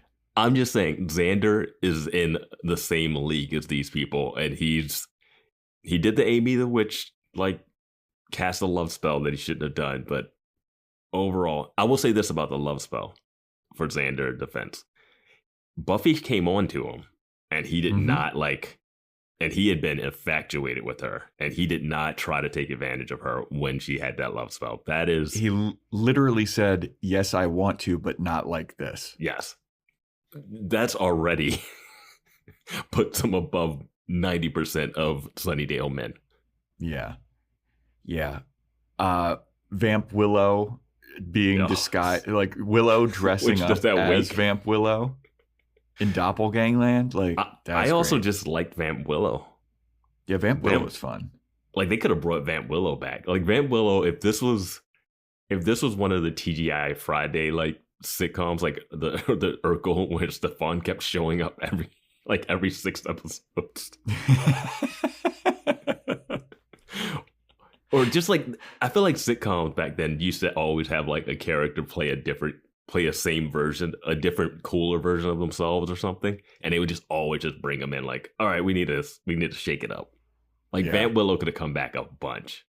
Yeah. I mean, but her walking in and pretending to be Vamp Willow that was one of the best Willow moments, I think, of all time. Allison Hannigan is good. Like, Willow is a questionable character at times, but Allison Hannigan, I would say, like, recasting her for Willow was just a game changer. Like, that really put the show together. Yeah, like, I can't, like, the character Shaky, I don't enjoy that much, but she acted the fuck out of that character. And the Willow-isms are just kind of fun. Not for me. I think some of them are. I think some of the Willow-isms are fun. Some of them, sometimes it can be too much, but I think she brings a different energy to it, and she can throw some shade in a way that's really good. Yeah. But then, like, even like, and I will always harp on, like, some of the best moments to me, like when we're talking like the more emotional side of things, like the Xander speech to Dawn was fantastic. Buffy, and I will harp on this for forever, Buffy smashing the ball sack, kicking the shit out of Warren, say goodnight, bitch. Goodnight, bitch. Love that moment so fucking much. Yeah, that is crushing the patriarchy in a great way against a villain that you really want to go. Like, season 6 is very bleak, but it has some good stuff in it, and it's a very dark, bleak, depressing season, but they have a lot of good things in it. Yeah. So I love that, man. I wrote down the Glory Dr. Intern Ben fight scene where they were arguing with themselves.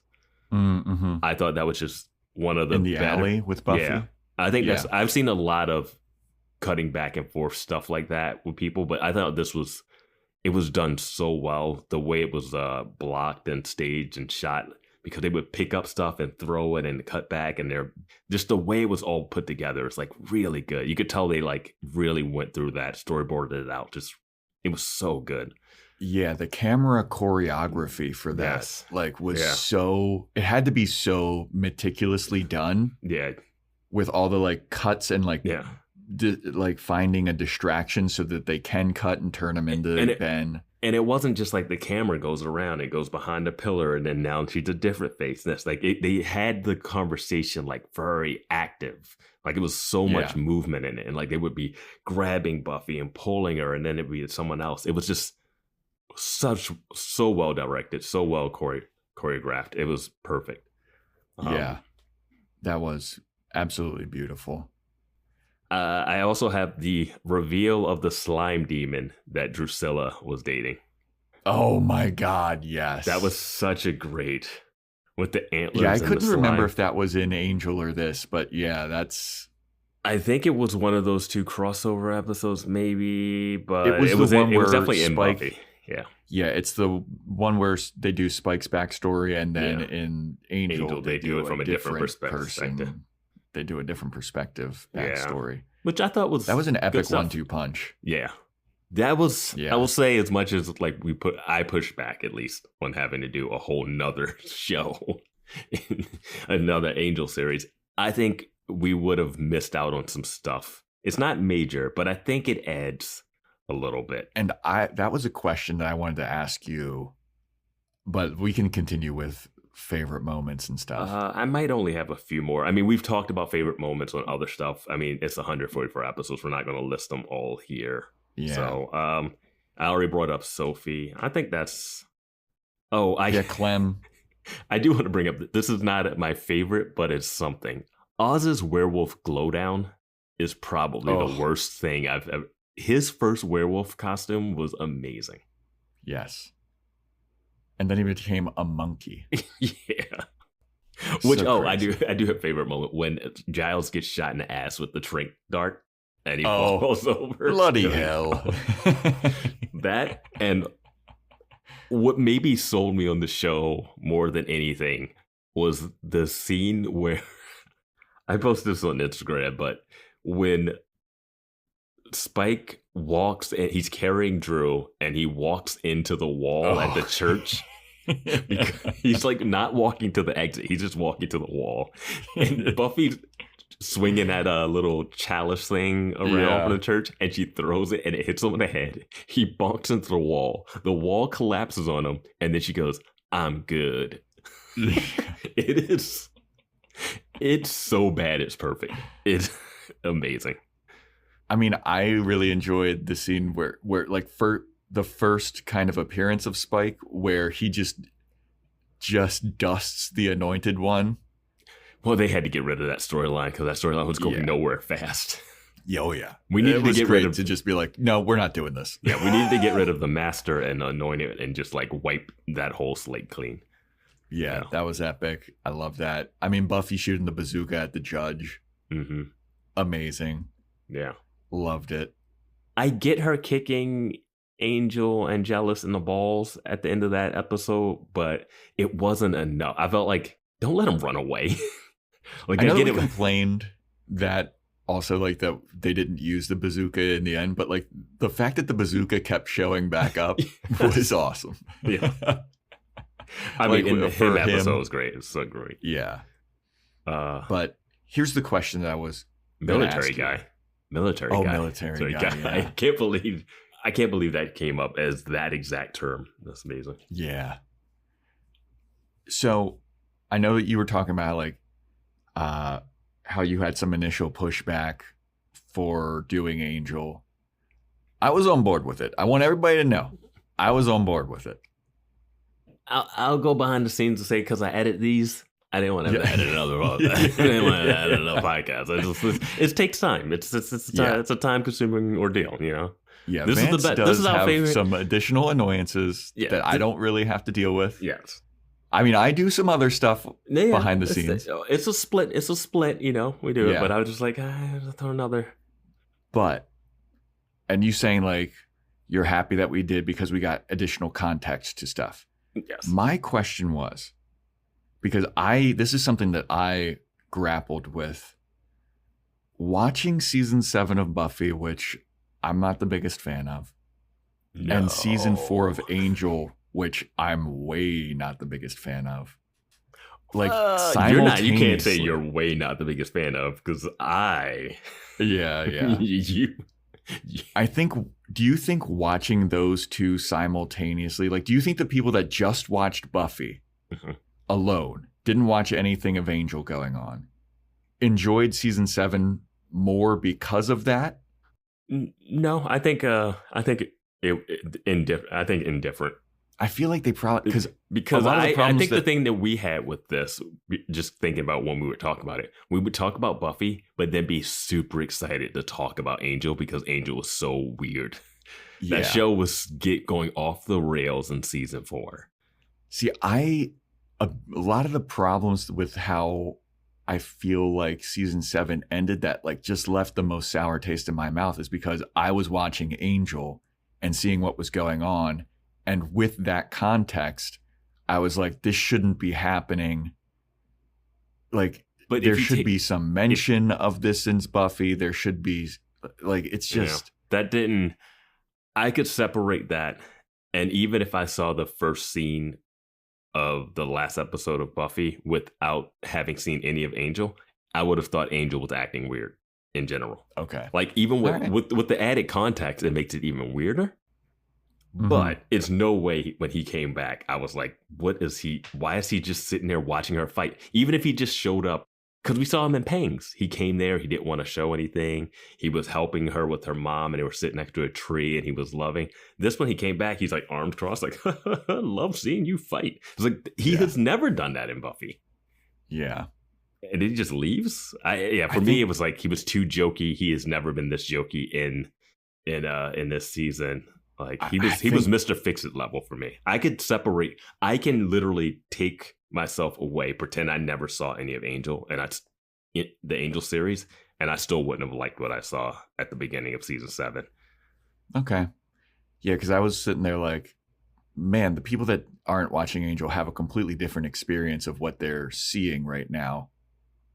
And like having the additional context of watching Angel, I was like, I said, for Angel season 4 recap episode that we did for Boys Watching Angel, I think that's like the maddest I've ever gotten on the podcast.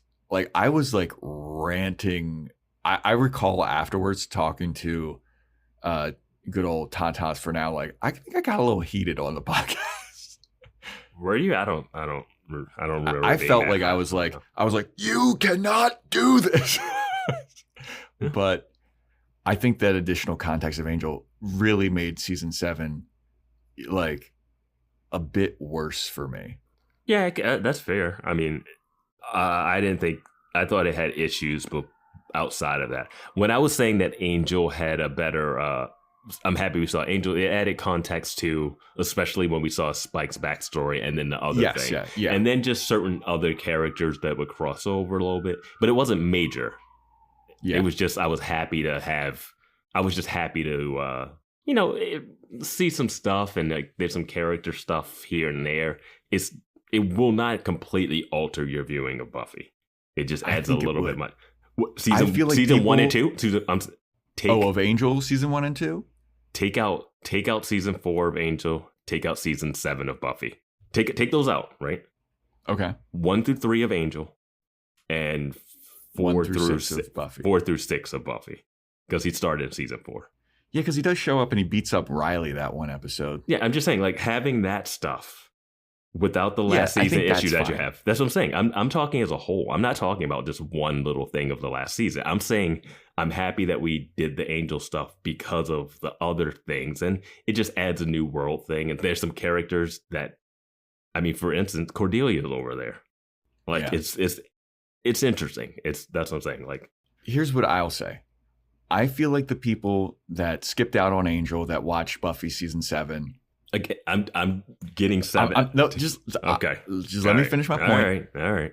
The people that watched Buffy and skipped out on Angel, if they went back and watched Buffy and Angel like we have, and they previously didn't watch it, I think they'd have a whole new context, and it would be like, wait, what? How is Angel acting like that? Like, because I know that there are people that skipped out on Angel that don't have the context that we now have. And I think that they'd go back and watch it and be like, oh, holy fuck, this made this so much worse. I disagree, because I think people already didn't like the way Angel was acting at the beginning. Anyway. Right, fair enough. Because he has never acted that way in Buffy. He doesn't even act that way in Angel half the time. Yeah, that's true. He didn't that whole beginning scene just was different altogether. So it didn't matter if you've seen the other show and stuff. And then there's stuff that happens that are bigger, overarching, but you can let that go just off of. It's weird, but I can let that go. All right, agree to disagree. All right. Well, is there anything else you want to cover about Buffy as a whole, as a series? Let's see. I have some other thoughts here. I do want to bring up that if Buffy dies, it should create a new Slayer. There's no Slayer line through Faith that's been confirmed in this show, and that is uttered in the last when the first Caleb shows up, and it's taunting Buffy and mentions something like, "What are you gonna do? Protect these girls? These girls are nothing until you die," or something. Like it still seems to be implied, even earlier when Dawn thinks that she might be a potential. And she's like, wait, that means Buffy would have to die for me to get my powers. Like, there's a lot of, if Buffy dies, a new Slayer is born. So I think people have headcanoned it. And I know Joss Whedon has, after the fact, said, the Slayer line goes through Faith. A lot of this seems like it's like headcanon and canony to cover up for the fact that Buffy has died and it wasn't a new Slayer. Which I will say was the weirdest part of the whole. If Watchers can find potentials, which we learn about in season 7. Yeah. Somehow that means, so Watchers can find them, but somehow Watchers can find a new Slayer whenever a new Slayer is born. Are they not capable of knowing when a new Slayer has died? Because they fake her death and they somehow bury her, but like don't tell anybody and pretend and use Buffy Bot to pretend that she's still around so that demons don't attack Sunnydale. What? Yeah. The Watchers have no concept that a Slayer has died. There's no energy and there's no altering in the Force realm that people go like, wait, like that. No, I'm with you, man. Yeah, it's I just think a little. That whole I've been on record several times of like, if you have to confirm or flesh out some context in a later interview, get the fuck out of here, dude. Yeah, just the way people are reacting. It's like if Buffy dies, there's going to be a new Slayer. Well, then I feel like people on Discord, when we brought that up, they're like, well, the characters don't know about the Slayer line or whatever. Like, so they might be confused about it all. And it's like, yeah. Sure, but Giles is there. Shouldn't he know something? Yeah. I don't know. Yeah. I mean, that kind of stuff bothers me. Like to make, that stuff bothers me. It's just a weird one because after she died, I just don't understand how they could fake her death and then have a robot pretending to be. Willow is a robotic genius at the end too. Oh yeah, that's true. Yeah, she knows how to repair Warren's proprietary robot making stuff. Like, you know, let's not make new robots. Let's make new let's not make new Slayers. Let's make new Willows. Let's just have Willow starting a Coven school and making like doing a mental evaluation to make sure people can handle the power and just make a bunch of her because she can save the day more than anything. She's so OP. Yeah. And it is insane that they had that Dawn would walk through her house knowing that her sister is dead and there'd be a robot with her sister's face making her breakfast and walking around. That's some Black Mirror type shit.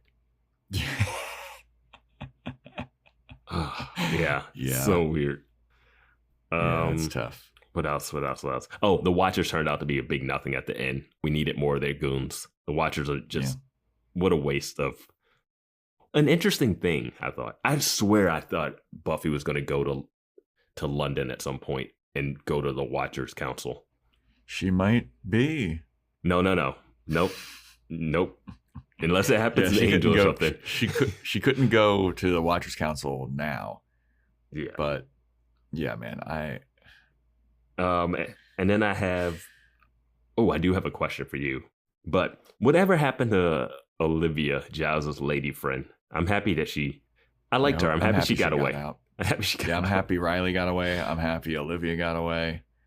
Basically anybody that gets away from the I remember Scoobies. asking you like, away? Would you want to be friends with the Scoobs? And it was like, I don't know. Get away.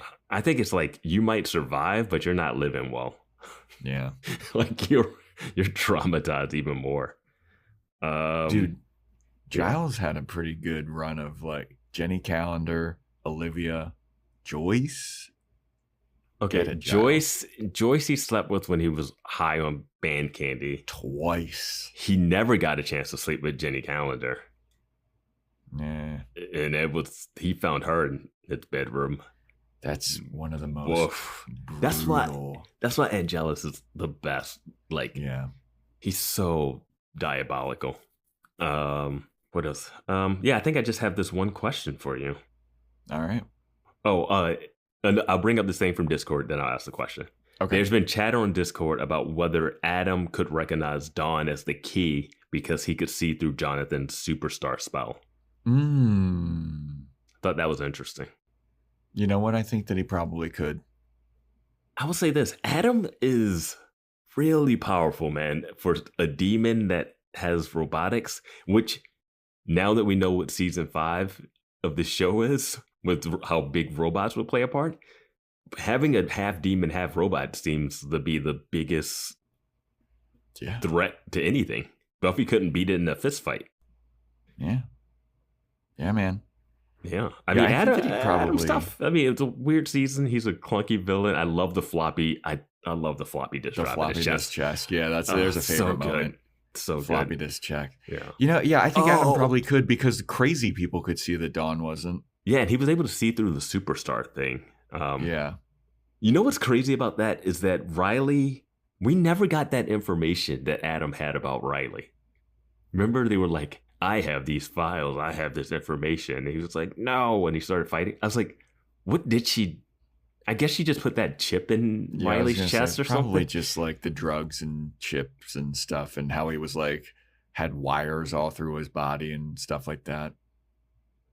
Yeah, whatever. Yeah. All right, here's a question. Are the Shadow Men or monks worse? The Shadow Men created Slayers, the monks created Dawn.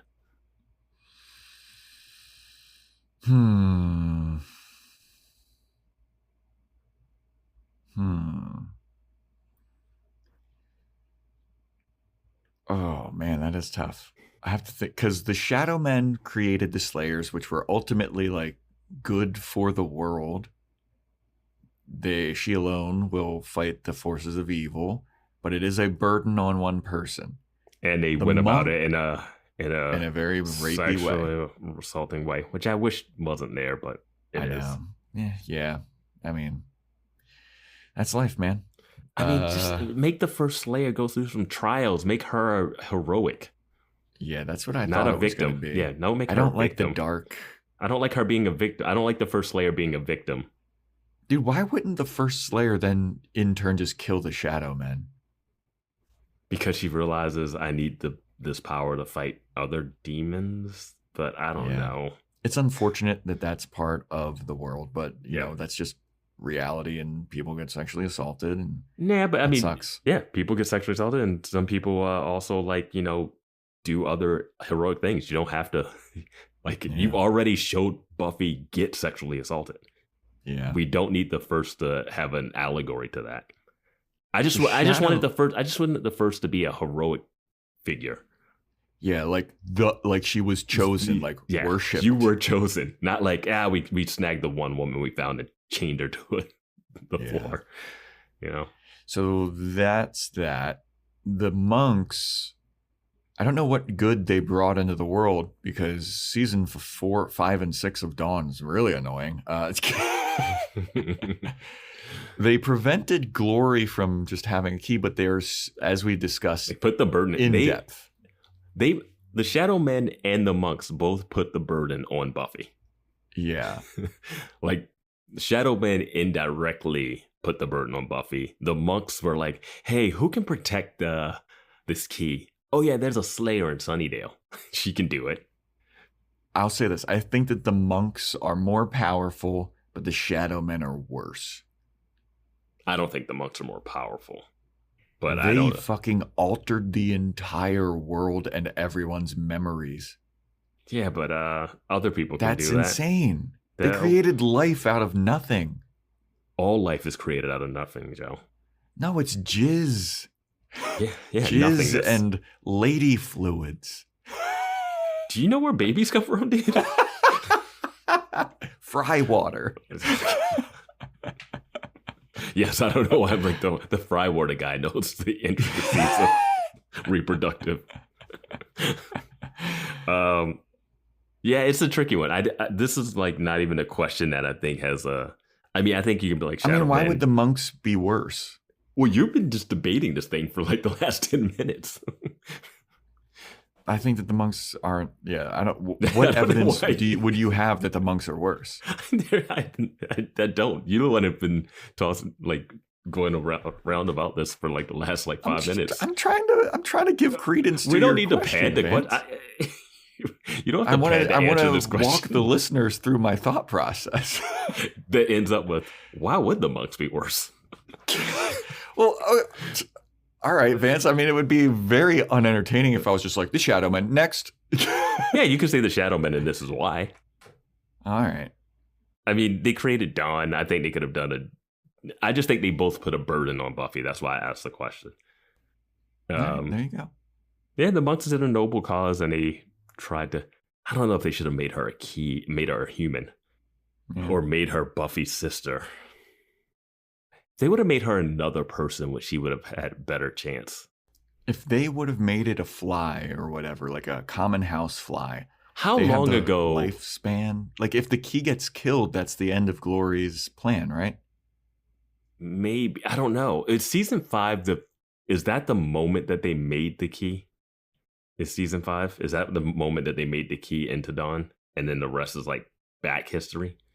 Because at that point, they know Glory is in Sunnydale. So why even make the key in Sunnydale? No, because Glory shows up because the key is in Sunnydale. No, Glory's been around with Dr. Intern Ben. She's been banished to Earth forever in Dr. Intern Ben. She's been with them since he was a kid. Yeah, so she's already been in Sunnydale. So why not just put it into a person on a different side of the globe? Because then the show wouldn't happen. That's why. Yeah, all right. Yeah. Put the key into a housefly. Because they were saying like if Dawn dies, then then Glory can't do her thing. Yeah. So just make it into a housefly. Have somebody smash the housefly, and that's the end. Yeah, the flies don't even live that long. Yeah, they live I think the average life of a housefly is 2 days.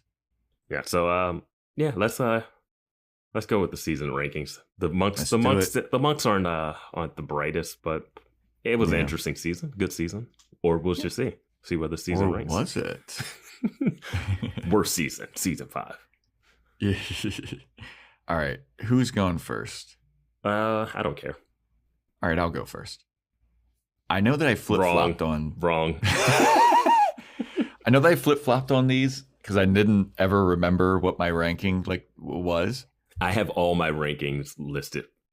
I have like my rankings from the last 3 seasons. All right. I know that I flip-flopped on my top spot. And people were like, "You last time you said it was the." This is my definitive. I've thought it out. This is my definitive rankings. Number 1, season 3. Mm-hmm. Number 2, season 2. 3, season 1. 4, season 5. 5, season 6. 6, season 4. 7, season 7. I love that you decided to do numbers next to numbers to make it just so clunky. Top 3, 3, 2, 1, 5, 6, 4, 7. Okay. I put season 3. I know that I flip-flopped on the tops before with season 2 and season 3. They're both great. 1A, 1B. Mm-hmm. The reason why I put season 3 above is because I feel like the finale was a lot more tidy. It tied everything up nice. It was a good end. It had a nice bow on a lot of things. Season 2 was epic. Angelus, I think Angelus is a better overall big bad than the mayor, but I think the story of season 3 ends so much more nicely than the end of season 2. Like you could end the series at season 3 and be happy with that. And I put a lot of credence in that, especially after the shit show that is season 7. Season 7 gave me a lot of rose-colored glasses towards season 4 because previously season 4 was shit on. And now after watching season 7, I'm like, it wasn't that bad. It was not that bad. season 4 is a breath of fresh air from like season 6 depressiveness, and season 7's like overstuffed new characters that you don't care about this. Yeah. Season 7 gave me a new appreciation for the rest of the series because I think season 7 is just an absolute mess. An absolute atrocious mess. Especially it's got some moments in it. It's got some episodes like anything that's 22 episode seasons, but as a whole, it's not. Yeah. And like I was thinking about it, I was like, at least season 4 seemed cohesive and there was a big bad that they were going after and it didn't morph 6 different times. And like we started out season 7 with From Beneath You It Devours to then Caleb to not Caleb to like, it's just so much going on. And I didn't, Yeah, I mean, the first season sucks. Yeah, first evil's fucking awful. Yeah. I think people got upset too in previous rankings that I did where I said 1 and 5 I could flip-flop. I chose 1 over 5 because I really just enjoy the setup and the campiness of season 1. I think it sets up the series super well. But I think I like the story of season 5. It just it gets knocked down because Dawn at that point was just so annoying and hard to like really sympathize with. You know, it's just like tough because when one character is just so grating and I didn't enjoy her that much, yikes, just didn't like it. But I like the Monster of the Week format of season 1 a lot better, in the campiness and setting it up. It's just nice. Now, season 6 is like really weird because it has some absolutely fantastic moments, but like you said, just incredibly bleak overall. Mm-hmm. But you got Buffy Bots and you got April's. I mean, Buffy Bot was in 5, but then and I you think still get the more trio, stuff. Yeah. The trio is a very underrated big bad. Mm-hmm. But I just overall as an entire season, like it's tough, man. I get that it's like Buffy versus life, but that's not that fun. But it does have Double Meat Palace in it. I'll give credit where it's due. They do the life shit of life beating you down very well. Yeah. But does that make me want to watch it? Not really. So what was your last 2? 4 and 7. Gotcha. Yeah. And so those are my definitive. It goes 3, 2, 1, 5, 6, 4, 7. Okay. What do you got, Vance?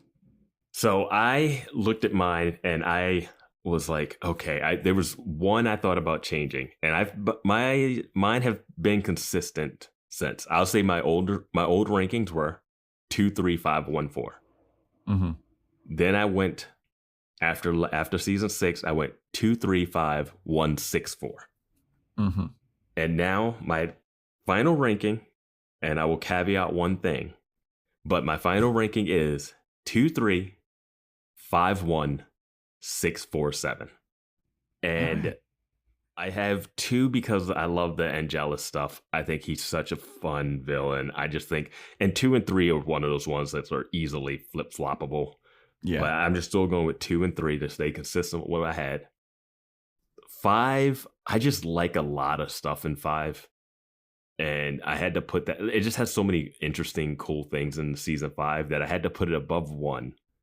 Mm-hmm. Now, then I was debating whether or not to put 6 above 1. Because when I go back and think about 6 with some distance, when we were in it, it was like, oof. But now that we've watched a whole nother season, I was like, 6 is good. 6 has some stuff in it. It's not the easiest watch, but it is pretty good. And I was like, do I want to put that above 1? And I was looking at this out of 7 seasons, and I'm like, you know what? 1 deserves to be right smack in the middle because 1 has the campiness, the silliness.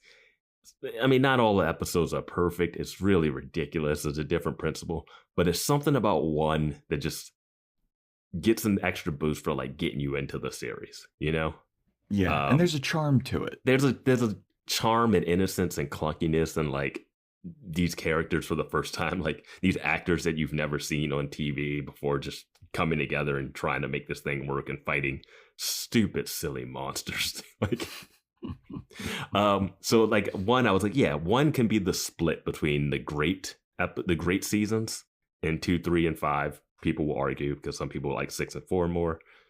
But that's like a nice delineation for me. It's like 2, 3, 5, the 1 split, which is the short first season, and then 6, 4, 7. And 4, even though it's second to last, it's second to last because of the other seasons, not necessarily because season 4 is so bad. Yeah. Season 4 is a little, I mean, the Riley stuff becomes a little tricky, but Riley's in season 5 too, and it's awesome. Like he goes away in the middle of that. But season 4, you have the initiative, you have college. College years are a little clunky. It was a new start. Yeah. It was a new start, and it was a little hiccupy. And then 7, we've talked about that recently. We talked about 7, it doesn't work as a whole series season for me. 6, though, I think back on some of the episodes, I was like, man, they got some bangers in that, and the trio's good. There's some good Buffy episodes. I'm so frustrated that she doesn't go hard on Willow and hard on the Scoobies. I mean, that's the fuck the Scooby season. And this season 7 is, my God, Scoobies. And then they're like making Buffy bad in season 7 too for some reason. So that's my ranking stayed pretty consistent. I kind of like 1 being smack dab in the middle. Yeah, I mean, I hear all of your arguments, and I think I don't have any. If people like other ones in front, it's your picks, but yeah, like I can hear your arguments and be like, those are valid arguments. Yeah, I appreciate them. Yeah. I don't have a big debate about your ranking either. So, like I said, like I think season 7 just made me. If you had 7 like higher, then I'd be like surprised. I think I was surprised you, but I will say this: I was surprised you put 1 above 5 because I remember you. I know, because I was a big fan of Glory. Yeah, Glory's a great, but like something about the charm and the campiness of season 1 just like gets to me. It's funny, but yeah, like I said, season 7 gave me a whole new perspective on the rest of the show. Mm-hmm. Because I just thought it was I thought the first Evil sucked so bad. I thought that the story was just like all over the place. And the ending, it made me rethink a lot of stuff. Yeah, fair enough. There we go, everybody. Oh, I wanted to announce that, show notes. There's going to be a Q&A for next week.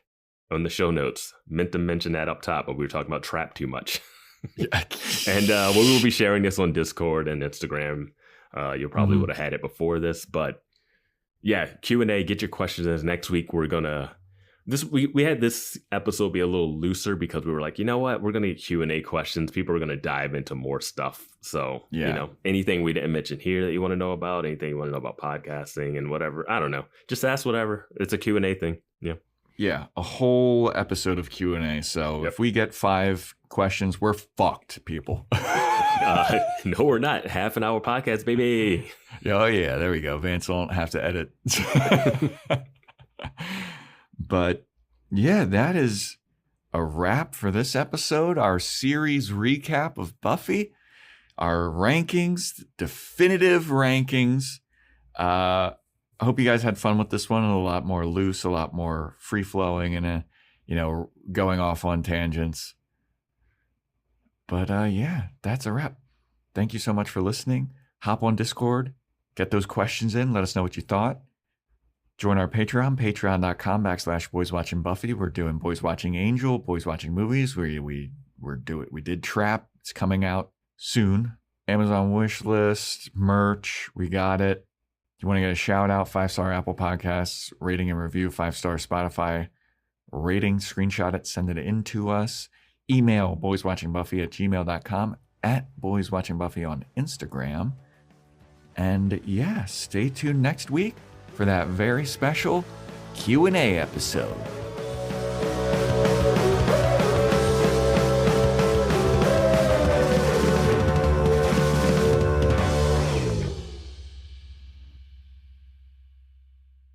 I won't go far, okay? If the apocalypse comes, beat me. Seltzer Kings Podcasts.